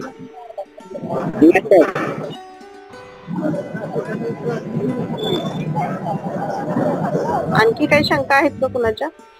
नसतील तर फक्त एक सूचना याच्या बरोबरच आपल्याला एक सूचना होती की माननीय मुख्यमंत्र्यांचं जे पालकांसाठी पत्र दिलेलं आहे ते तालुक्यातील सर्व विद्यार्थ्यांच्या मार्फत पालकांच्या पर्यंत पोहोच झाला असेल. त्यासाठी आपल्याला एक उपक्रम दिलेला आहे की त्या विद्यार्थ्याचं वाचन करताना आपला सेल्फी घ्यायचा आहे. म्हणजे पर्यवेक्षी यंत्रणा आपल्या शाळेत भेटीला येईल त्यावेळी पण तो सेल्फी घेतला जाईल. त्याचबरोबर शिक्षकांनी पण ते सेल्फी घ्यायचे आणि त्याची लिंक दिलेली आहे. समजा आता ग्रुपवर जास्त मेसेज आहेत तर मी पुन्हा एकदा ती लिंक शेअर करेन. तर सर्वांनी न विसरता त्या सेल्फी अपलोड करायच्या आहेत मुख्यमंत्र्यांचं पत्र वाचत असतानाच्या. तर त्या गोष्टीकडे पण पॅरलली लक्ष देऊया, कारण त्याचाही आढावा आज सकाळच्या माननीय उपसंचालकांच्या मीटिंगमध्ये झाला की खूप संख्या कमी आहे सातारा जिल्ह्यातली. तालुकानिहाय तरी आपल्याला नाही समजलेली अजून संख्या, परंतु तालुकानिहाय आज उद्या तो त्यांना डॅशबोर्ड मिळाला की ते टाकणारच आपल्याला या तालुक्याची एवढी संख्या, या तालुक्याची एवढी. तर त्या दृष्टीनं पण केंद्र संचालकांच्या मीटिंगमध्ये खाली आपण सूचना देऊन तेही काम चालू करूयात, जेणेकरून ह्या दोन्ही गोष्टीचा फॉलोअप आपला 15 फेब्रुवारी पर्यंत कंटिन्युअसली चालू राहील. सर्व मुख्याध्यापकांनी या बाबतीत पण थोडंसं लक्ष देऊन काम चालू करूयात. ठीक आहे, आणखी काही कुणाला शंका असेल तर विचारा, नाही तर मग ज्या शाळेमध्ये 5 पेक्षा कमी पट आहेत त्या शाळेने ही बुलबुलचे फोटो काढायचे का? उबाय सर काय सांगायचं त्याला? किती कमीत कमीची अट किती आहे बघा. पण काय होतं, कुठलाही उपक्रम असेल तरी एक जर विद्यार्थी असेल तर तो उपक्रम त्याला माहितीच पाहिजे ना. बरोबर, अगदी बरोबर. कारण कुठलाही शाळेतला असा एखादा विद्यार्थी असेल की त्याला शाळेमध्ये जे उपक्रम लागूच पडतात, त्यामुळे 4 आणि 5 असते तरी चालतात. हॅलो ठीक आहे. आता क बुलबुलची नोंदणी असेल त्याला ग्रुप लागतो ना, तर बरोबर आहे की ते. हा, मग त्याची नोंदणी असेल तरच तो मार्क घेईल ना. नोंदणी कबूल हा, विद्यार्थी संख्येची अट आहे नोंदणी. विद्यार्थी संख्ये भालेकर सर आहेत काय मीटिंगला टोळेवाडीचे? त्यांना थोडं डिटेल माहिती आहे स्काउट गाईडचं. मॅडम VA केंद्रात आमच्या केंद्र शाळेचं आहे काहीतरी नोंदणी, आमची काल चर्चा झाली होती. दुसरं असं की ज्यांची नोंदणी आहे की नाही नोंदणी, त्यांनी नोंदणीचं बघा आपल्याला एक प्रमाणपत्र येतं त्यांचे, ते ते जरी अपलोड तुम्ही केले तरी चालू शकते फोटो म्हणून, त्याच्यावर आणि ते उलट ते अतिशय चांगलं होईल बघा. चालेल. आणखी कुणाची काही शंका आहे का बघा? नसेल तर मग आपण थांबूयात.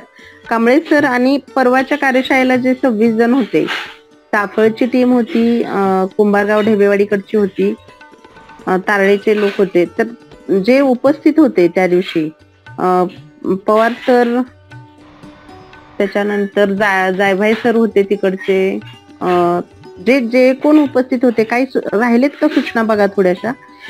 तुम्ही ऍड केला तर बरं होईल. बेटे सर तुम्ही पण आहात. जे लोक कोरेगावच्या कार्यशाळेला होते त्यांच्या काही लक्षात येते का, काही आपल्याकडून सुटलंय का? अमित कांबळे सर तुम्ही पण एकदा खात्री करा आणि मग थांबूयात, आपण मीटिंग थांबूयात. नमस्ते. हॅलो. हा बोला बोला. 15 तारखेला सोमवारी सुट्टी आहे, तुम्ही म्हणता सोमवारपर्यंत पूर्ण करायचं. काय फोटो घ्यावे लागणार आहेत रंगरंगोटीचे किंवा इतर काय काय, त्याच्याऐवजी एखादा दिवस पुढे जर वाढवून दिला तर बरं पडेल. 15च्या ऐवजी ज्या छोट्या शाळा आहेत आणि ज्यांना शक्य आहे आता हे सगळं भरणं, कारण आज आपल्या शाळांची संख्या 24 दिसते सर. पूर्ण जिल्ह्यात सगळ्यात पाठीमागे आपणच आहोत आज. तर कुठेच काम झालेलं नाही. त्या 24 शाळांनी भरले आणि इनफॅक्ट आपण मुख्याध्यापक मिटिंग गेली 2 दिवस आयोजित करतोय आणि दुसरं कुठलं तरी काम येते आणि पुन्हा ती पोस्टपोन होते असं झालं आपलं. तर त्यामुळे पण हे थोडंसं मागं राहिलंय. तर तुमच्या पातळीवर केंद्र स्तरावर मिटिंग घ्या अगोदर. आज तुमच्या मिटिंग घ्या. आणखी एक काम करा की ज्या तुम्हाला माहित आहेत की ह्या फाईट देणाऱ्या शाळा आहेत, उतरणाऱ्या शाळा आहेत, त्यांना थोडं काम करायची संधी देऊन फोटो तसे तयार ठेवायला सांगा. म्हणजे असंही नको. उबाळे सर बरोबर आहे का बघा की आपण गडबडीनं फोटो भरले आणि परत मग स्पर्धेला आपण बाजूला पडलो. हा बरोबर की गडबड नाही. म्हणून मी मूल्यांकनाला आल्यानंतर ते नसणार आपल्याकडं. परसबाग आहे आपण दाखवली, प्रत्यक्षात तिथं आल्यानंतर जर परसबाग जर नसेल तर ते मार्क्स मिळणार नाहीत आपल्याला. मार्क्स मिळणार नाहीत. प्लस ते चुकीचं पुन्हा होईल. करू नये तसं ते अपलोड पण करू नये की जे आहे ते सध्या. या दृष्टीने बघा थोडं काय करा.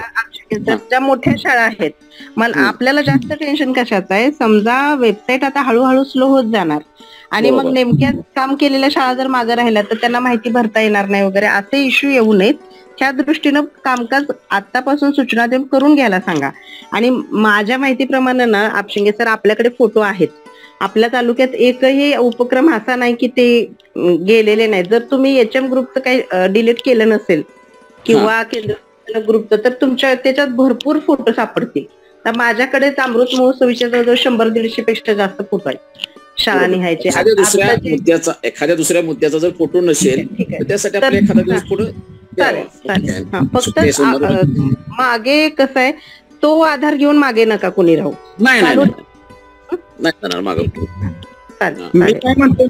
मी काय म्हणतोय तुमच्याकडे जे जे आता सध्या आहेत का नाही ते पहिल्यांदा क्लिअर करून घ्या सगळ्यांनी. म्हणजे राहिलेले एखाद्या त्याला वेळ मिळेल तुम्हाला लगेच हे करायला. म्हणजे जे आहे ते तरी सेव्ह करून ठेवा. कारण की कसं आहे वेबसाईट कधी सरळची वेबसाईट आहे आपल्याला माहित आहे, कधी स्पीडनं चालते तर कधी बॅकला येते असं होतंय.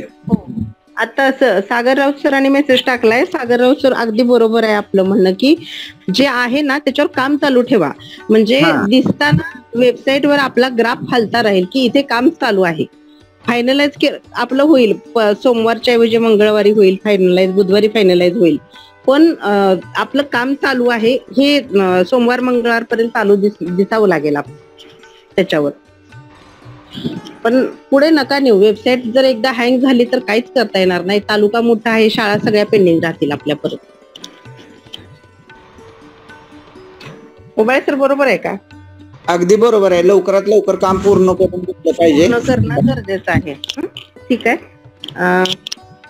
शिर्के सर आपलं सहकार्य असावं. माध्यमिकचे सर्व मुख्याध्यापक आज जे जॉईन असतील नसतील सगळ्यांनी सहभाग घेणं अपेक्षित आहे.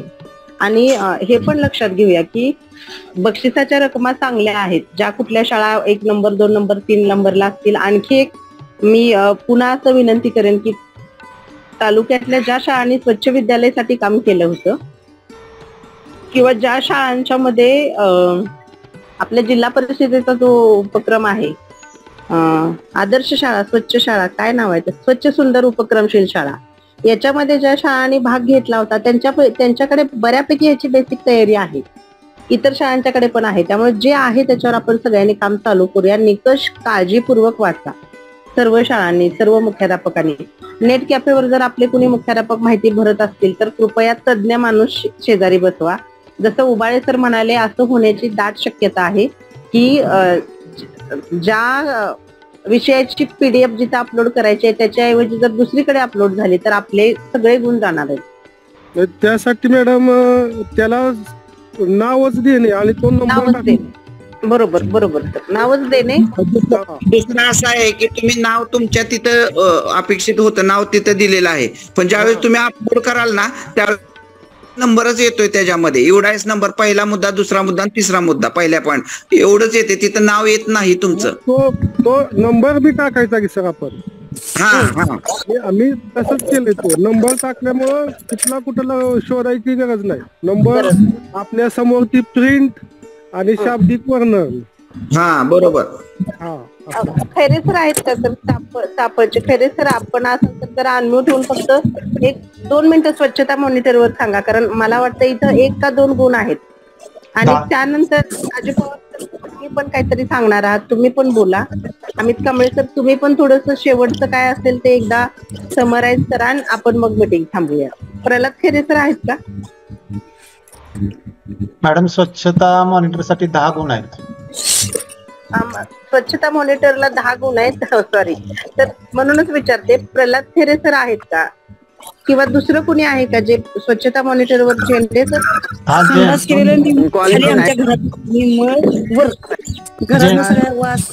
बाकीच्याला जरा अनम्यूट करा. किरण झेंडे सरांना जरा बोलायला लावा. मॅडम बोलू का मी? हा बोला. संगीता मुळवडे अनम्यूट करा सर. म्यूट करा. म्यूट. आपल्याला जे मार्गदर्शन आलं होतं मागच्या 2 दिवसापूर्वी कुंपेकर साहेबांची, तर याच्यामध्ये 10 मार्क आपल्याला स्वच्छता मॉनिटरला आहे. तर लिंक आपल्या ग्रुपवर किंवा आपल्यापर्यंत पोहोचलेले आहे स्वच्छता मॉनिटरची.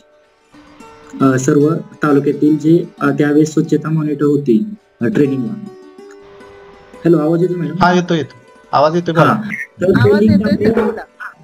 ती लिंक आपण ओपन केली शिक्षकांनी मुख्याध्यापकांचं. त्यामध्ये आपण मुख्याध्यापक नाव, मोबाईल नंबर, पुन्हा आपल्या सहकारी शिक्षकांचं नाव, मोबाईल नंबर, त्यानंतर खालचे जे 2-3 प्रश्न आहे की तुम्ही पेडिंग ते स्वच्छता मॉनिटरसाठी अप्लाय केले का मोफत आहेत. आपल्या 1 नंबरला आपण क्लिक करून मागे पुढे जाताना आपल्याला फक्त फेसबुक आयडी, ट्विटर आयडी किंवा इंस्टाग्राम आयडी ह्या 3 पैकी एक आयडी तिथं सबमिट केल्याशिवाय आपली माहिती कन्फर्म होत नाही आणि आपल्याला रजिस्ट्रेशनचं ते येत नाही. म्हणजे हे महत्वाचं आहे की सर्व मुख्याध्यापकांनी तालुक्यातील किमान 10 गुण उपलब्ध होण्यासाठी रजिस्ट्रेशन करणं महत्वाचं आहे. तर आपण त्या 10 गुणाला अप्लाय करू शकतो आणि त्याचा स्क्रीनशॉट आपण त्या म्हणजे या PDF मध्ये आपण डाउनलोड करणं गरजेचं आहे. यानंतरचे फोटो किंवा आधीचे आपण चालू शैक्षणिक वर्षाचे फोटो आपण अपलोड करणं महत्वाचं आहे.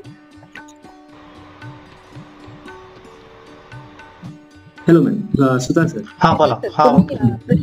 ऍडमिनिस्ट्रेशनला आहे ना ग्रुपला?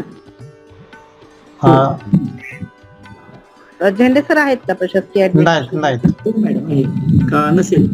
हा लिंक माझ्याकडे घेतो, मी शेअर करतो. हा थोडस डिटेल सर, म्हणजे त्या लिंक बरोबर आहे ना त्यांनी आता जे सांगितलं ते, कारण त्याचे व्हिडिओ झेंडे सर बरोबर अपडेट करताना परत बऱ्याच त्याला हे आहे की हॅशटॅग कोणता द्यायचा आहे, टाईप कसं करायचं आहे, कॅपिटल काय वापरायचं आहे, स्मॉल लेटर काय वापरायचं, असं पण आहे ना ते.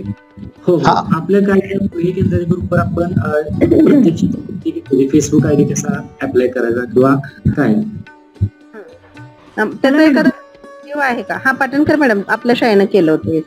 नाही, स्वच्छता मॉनिटरचं आपण केलेलं होतं. विक्रम म्हणला सुहासन तू सुरू केलेस. हॅलो, 2-4 दिवस झाले सुहास बीपी वाढला. हॅलो मॅडम, आता आपल्या झेडपी कडून किंवा शासनाकडून ते पिक्चर पण एक दाखवायला सुरुवात झालेली आहे. स्वच्छता दूत आलेले आहेत, आम्हाला पत्र मिळालेलं आहे. हा, तर हे लेट चेंज अंतर्गतच आहे, तर त्याचेही फोटो आपण टाकले तरी चालतील. ओके, ठीक आहे. ते पण टाका. आली म्हणजे ही एक बंद पडले आणि सर कुंभार सर. हा तर ठीक आहे. झेंडे सर त्याच्याशी रिलेटेड जर व्हिडिओ असेल एखादा की जो पुन्हा पुन्हा कुणाला न विचारता जर त्याचा व्हिडिओ बघून काम करता येते, असा आहे का एखादा व्हिडिओ? बघतो मॅडम, मी शेअर करतो आपल्या शेअर करा. म्हणजे ते 10 म्हणजे मोठ्या संख्येचे गुण आहेत एकदम. आपण रजिस्ट्रेशन केलं आणि 1-2 फोटो आपलं अपलोड केले पुढचे 10-15 दिवस, ते आपल्याला गुणांकन 100% मिळणार आहे. आपण फोटो अपलोड करत असतो फेसबुकवर. बरोबर. तर ठीक आहे, मग तो व्हिडिओ पण शेअर करा जेणेकरून त्याच्यावर पण लोकांना काम करता येईल. हो मॅडम, धन्यवाद. राजे पवार सर, कांबळे सर आणि जायवार सर काय मुद्दे राहत आहेत का? मॅडम सर्व मुद्दे झालेत पूर्ण. मी तुला सर्व शाळेने सगळ्यात महत्वाचा आहे तो जीआरची सोबत ठेवायला पाहिजे. हॅलो, बरोबर, बोला सर, बोला. सर्व शाळेने सगळ्यात महत्वाची या जीआरची प्रिंट ठेवायला पाहिजे सोबत. आणि दुसरी गोष्ट आपल्याला त्याने एक सांगितलेलं की प्लास्टिक मुक्त शाळा असताना मुलांकडे त्या कालावधीत कमीत कमी तर प्लास्टिकच्या बॉटल दिसल्या नाही पाहिजेत. हा बरोबर, बरोबर. पाहणीच्या वेळेस तरच म्हटले ते प्लास्टिक मुक्त शाळा होऊ शकते. बरोबर. त्यानंतर तिसरी गोष्ट त्याने सांगितलेली की किशोरवयीनच्या आपल्या मगापासून बराचसा वेळ झाला, त्याने सरळ सांगितले की अगदी 1 ते 4 मुलं असतील तर त्यांच्या पालकांना, अगदी कुणी नसेल तर गावात आशा सेविका प्रत्येक आहेत, त्या आशा सेविकांमार्फत पालकांना मार्गदर्शन करतायत. बरोबर. संदर्भाचे जरी फोटो असले तरी त्याच्यात चालू शकतात. ओके, ठीक आहे. जे आपल्याला इथे घेण्यासारखे गुण आहेत किंवा आपण घेऊ शकतो आहेच, हे फोटो आपण वेगवेगळ्या पद्धतीने काढले तरी चालतात. आणि आपण दुसरं आता म्हटलं की मग अशीच आपण स्वच्छता दूतचं म्हटलंय, तर तो आपण उपक्रम राबवलेला आणि जवळजवळ प्रत्येक शाळेनी फेसबुक अकाउंटवर आपण ते व्हिडिओ सुद्धा म्हणजे एक 20 सेकंदाचे 40 सेकंदाचे अपलोड केलेले आहेत. त्याचे जरी स्क्रीनशॉट घेऊन त्याची परत PDF बनवली तरी ते चालतंय. महावाचन चळवळ आहे ते अगदी आपण उपक्रम आता राबवलेलाच आहे गेल्या आठवड्यातच, त्याचे फोटो आहेत. नसतील तर आपल्याला पण माहित आहे की आपल्याला उपक्रम राबवायचाच आहे, त्याचा तसा शासन निर्णय आहे. त्यामुळे ते प्रत्येक शाळेत कमीत कमी महावाचन चळवळ अभियानाचा प्रत्येक शाळेकडून हा फोटो सुद्धा अपलोड व्हायला पाहिजे. खरं तर ते फोटो झालेच पाहिजेत. नाही सांगितलं ते झालं नाही, राबवलं नाही असा अर्थ होईल त्याचा. ठीक आहे. जायवर सर तुमचं काही आहे का सबमिशन ह्याच्यात? आहेत का जायवर सर? ठीक आहे, नसतील तर मग अमित कांबळे सर आता आपणच एकदा समप बघा सगळा आणि थांबूया. मॅडम 1 मिनिट बोलतो. हॅलो, 1च मिनिट मी बोलतो. हा, ते मूल्यांकन जे प्रपत्र आहे का त्या प्रपत्रामध्ये खाली बघा सगळं दिले तुम्हाला, कुठल्या मुद्द्याला कुठले फोटो अपलोड करायचे. त्यामुळं जास्त काय टेन्शनची बाब नाही की तुम्ही एखादा मुद्दा घेतला आणि त्याला अनुसरून कोणते फोटो अपलोड करायचे, ते तिथं सगळं दिलेलं आहे. सगळी माहिती बघा, मी सगळ्या प्रायव्हेट ग्रुपला पाठवलंय बघा करून. हो सर, हो बरोबर टाकले ते आपण सगळ्या ग्रुपला टाकले. आणि शेवटची विनंती सर्व केंद्र प्रमुख आणि केंद्र संचालकांना की तुमच्या केंद्राच्या कमिट्या तयार झालेल्या असतील त्या कमिट्यांची PDF होळ सरांना पाठवा. केंद्रस्तरीय कमिटीमध्ये कोण कोण असावेत ते आहेत GR मध्ये सगळ्या सूचना, त्यातले अध्यक्ष तुम्ही आहात. त्याच्यामध्ये सूचना अशी आहे की केंद्र स्तरावरील ऍक्टिव्ह मुख्याध्यापक, परंतु आपल्याकडे ऑलरेडी केंद्र संचालक आहेत, त्यामुळे पुन्हा माणसं बदलण्यापेक्षा केंद्र संचालकांना पुढे काम करायचं आहे. तर केंद्र संचालक हे त्या समितीचे अध्यक्ष असतील आणि राहिलेली बॉडी तुम्ही सिलेक्ट करा, त्याची PDF तयार करा केंद्र प्रमुखांच्या सहीनं आणि ती PDF होळ सरांना. त्याच्यासाठी तुम्हाला सोमवारपर्यंत वाट बघायची गरज नाही, उद्या दुपारपर्यंत वगैरे जर दिलात तुम्ही तर आपली तालुक्याच्या कमिटी, तालुक्याचं नियोजन सगळं पूर्ण झालेलं आहे. त्यामुळे केंद्राचं आलं की ते सगळं करून आम्ही जिल्ह्याला सोमवारी आम्हाला सादर करता येईल. कार्यालयाला सोमवारी सुट्टी नाही, त्यामुळे सगळ्यांनी ह्याची काळजी घ्या की होळ सरांच्याकडे लवकरात लवकर ही माहिती आपल्या सगळ्यांच्या केंद्राच्या म्हणजे 43 PDF होळ सरांच्याकडे पर्सनली पाठवल्या तरी चालतील मूल्यांकन समितीच्या. आणि या विषया व्यतिरिक्त थोडासा वेगळा प्रशासकीय विषय म्हणून सांगते की केंद्र प्रमुख पदोन्नतीसाठीचे प्रस्ताव आपण 12 तारीख लास्ट दिली होती, परंतु खूप जणांचे सारखे मेसेज येत आहेत माझ्याकडून द्यायचा राहिला, माझा राहिला. तर खरं तर आपण लास्ट डेट दिली, आपल्या तालुक्यातली संख्या जास्त आहे, पुन्हा हे सगळ्या प्रस्तावांची पडताळणी करायची आहे. कुणीही केंद्र प्रमुख, विस्ताराधिकारी किंवा माझ्या सहीसाठी रस्त्यात इकडे तिकडे थांबू नका. सगळे प्रस्ताव त्या आस्थापनेच्या लिपिकांच्याकडे जमा करा. मी भिसे सर आणि निकम सर तिघेही एका ठिकाणी थांबून प्रस्तावावर सह्या करत आहोत. ज्या प्रस्तावाच्या बाबतीत त्रुटी असतील तिथं नमूद केलं जाईल त्या पद्धतीनं. आणि तुमच्या सगळ्यांचे प्रस्ताव आल्याशिवाय आम्हाला पडताळणी करता येत नाहीये. त्यामुळं सर्वांना क्लिअर सूचना, सोमवारी शाळांना जरी सुट्टी असली तरीही सोमवारी दुपारी 3 पर्यंत प्रस्ताव स्वीकारले जातील. त्यानंतर मात्र कुणाचाही प्रस्ताव कार्यालयाकडे स्वीकारला जाणार नाही. ही पहिली सूचना. ह्या सगळ्या सूचना तुमच्या मीटिंग मध्ये क्लिअर द्या, कारण आपण एवढे दिवस खाली वेळ देऊ शकत नाही. जवळजवळ 15-20 दिवस झाले आपलं हे काम चालू आहे.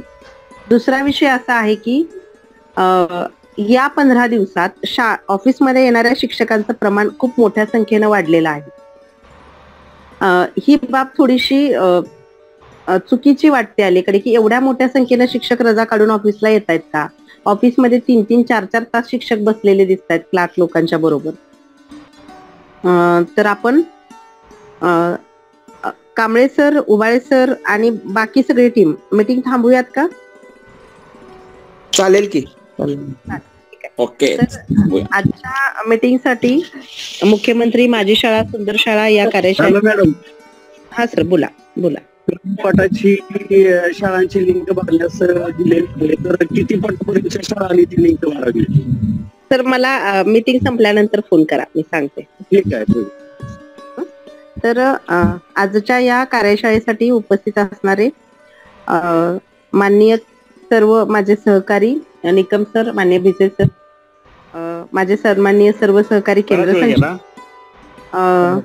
सर्व मुख्याध्यापक संघाचे अध्यक्ष माननीय शिर्के सर, माननीय उबाळे सर, सर्व सन्माननीय मुख्याध्यापक, माझे इतर सर्व स्टाफ, आपल्या सर्वांचे मी मनापासून आभार मानते. विशेष करून कोरेगावला उपस्थित असणारी सगळी टीम, माननीय अमित कांबळे सर, आपल्या सर्वांचे माननीय सुतार सर, आणि आजच्या या पूर्ण मीटिंगसाठी उपस्थित असणारे आणि आपल्याला ही लिंक अवेलेबल करून दिलेले आणि कायम पाटण तालुक्याच्या पाठीशी असणारे माननीय प्रशांत भोसले सर, आपल्या सर्वांचे मी पाटण तालुका शिक्षण विभागाच्या वतीनं आभार मानते.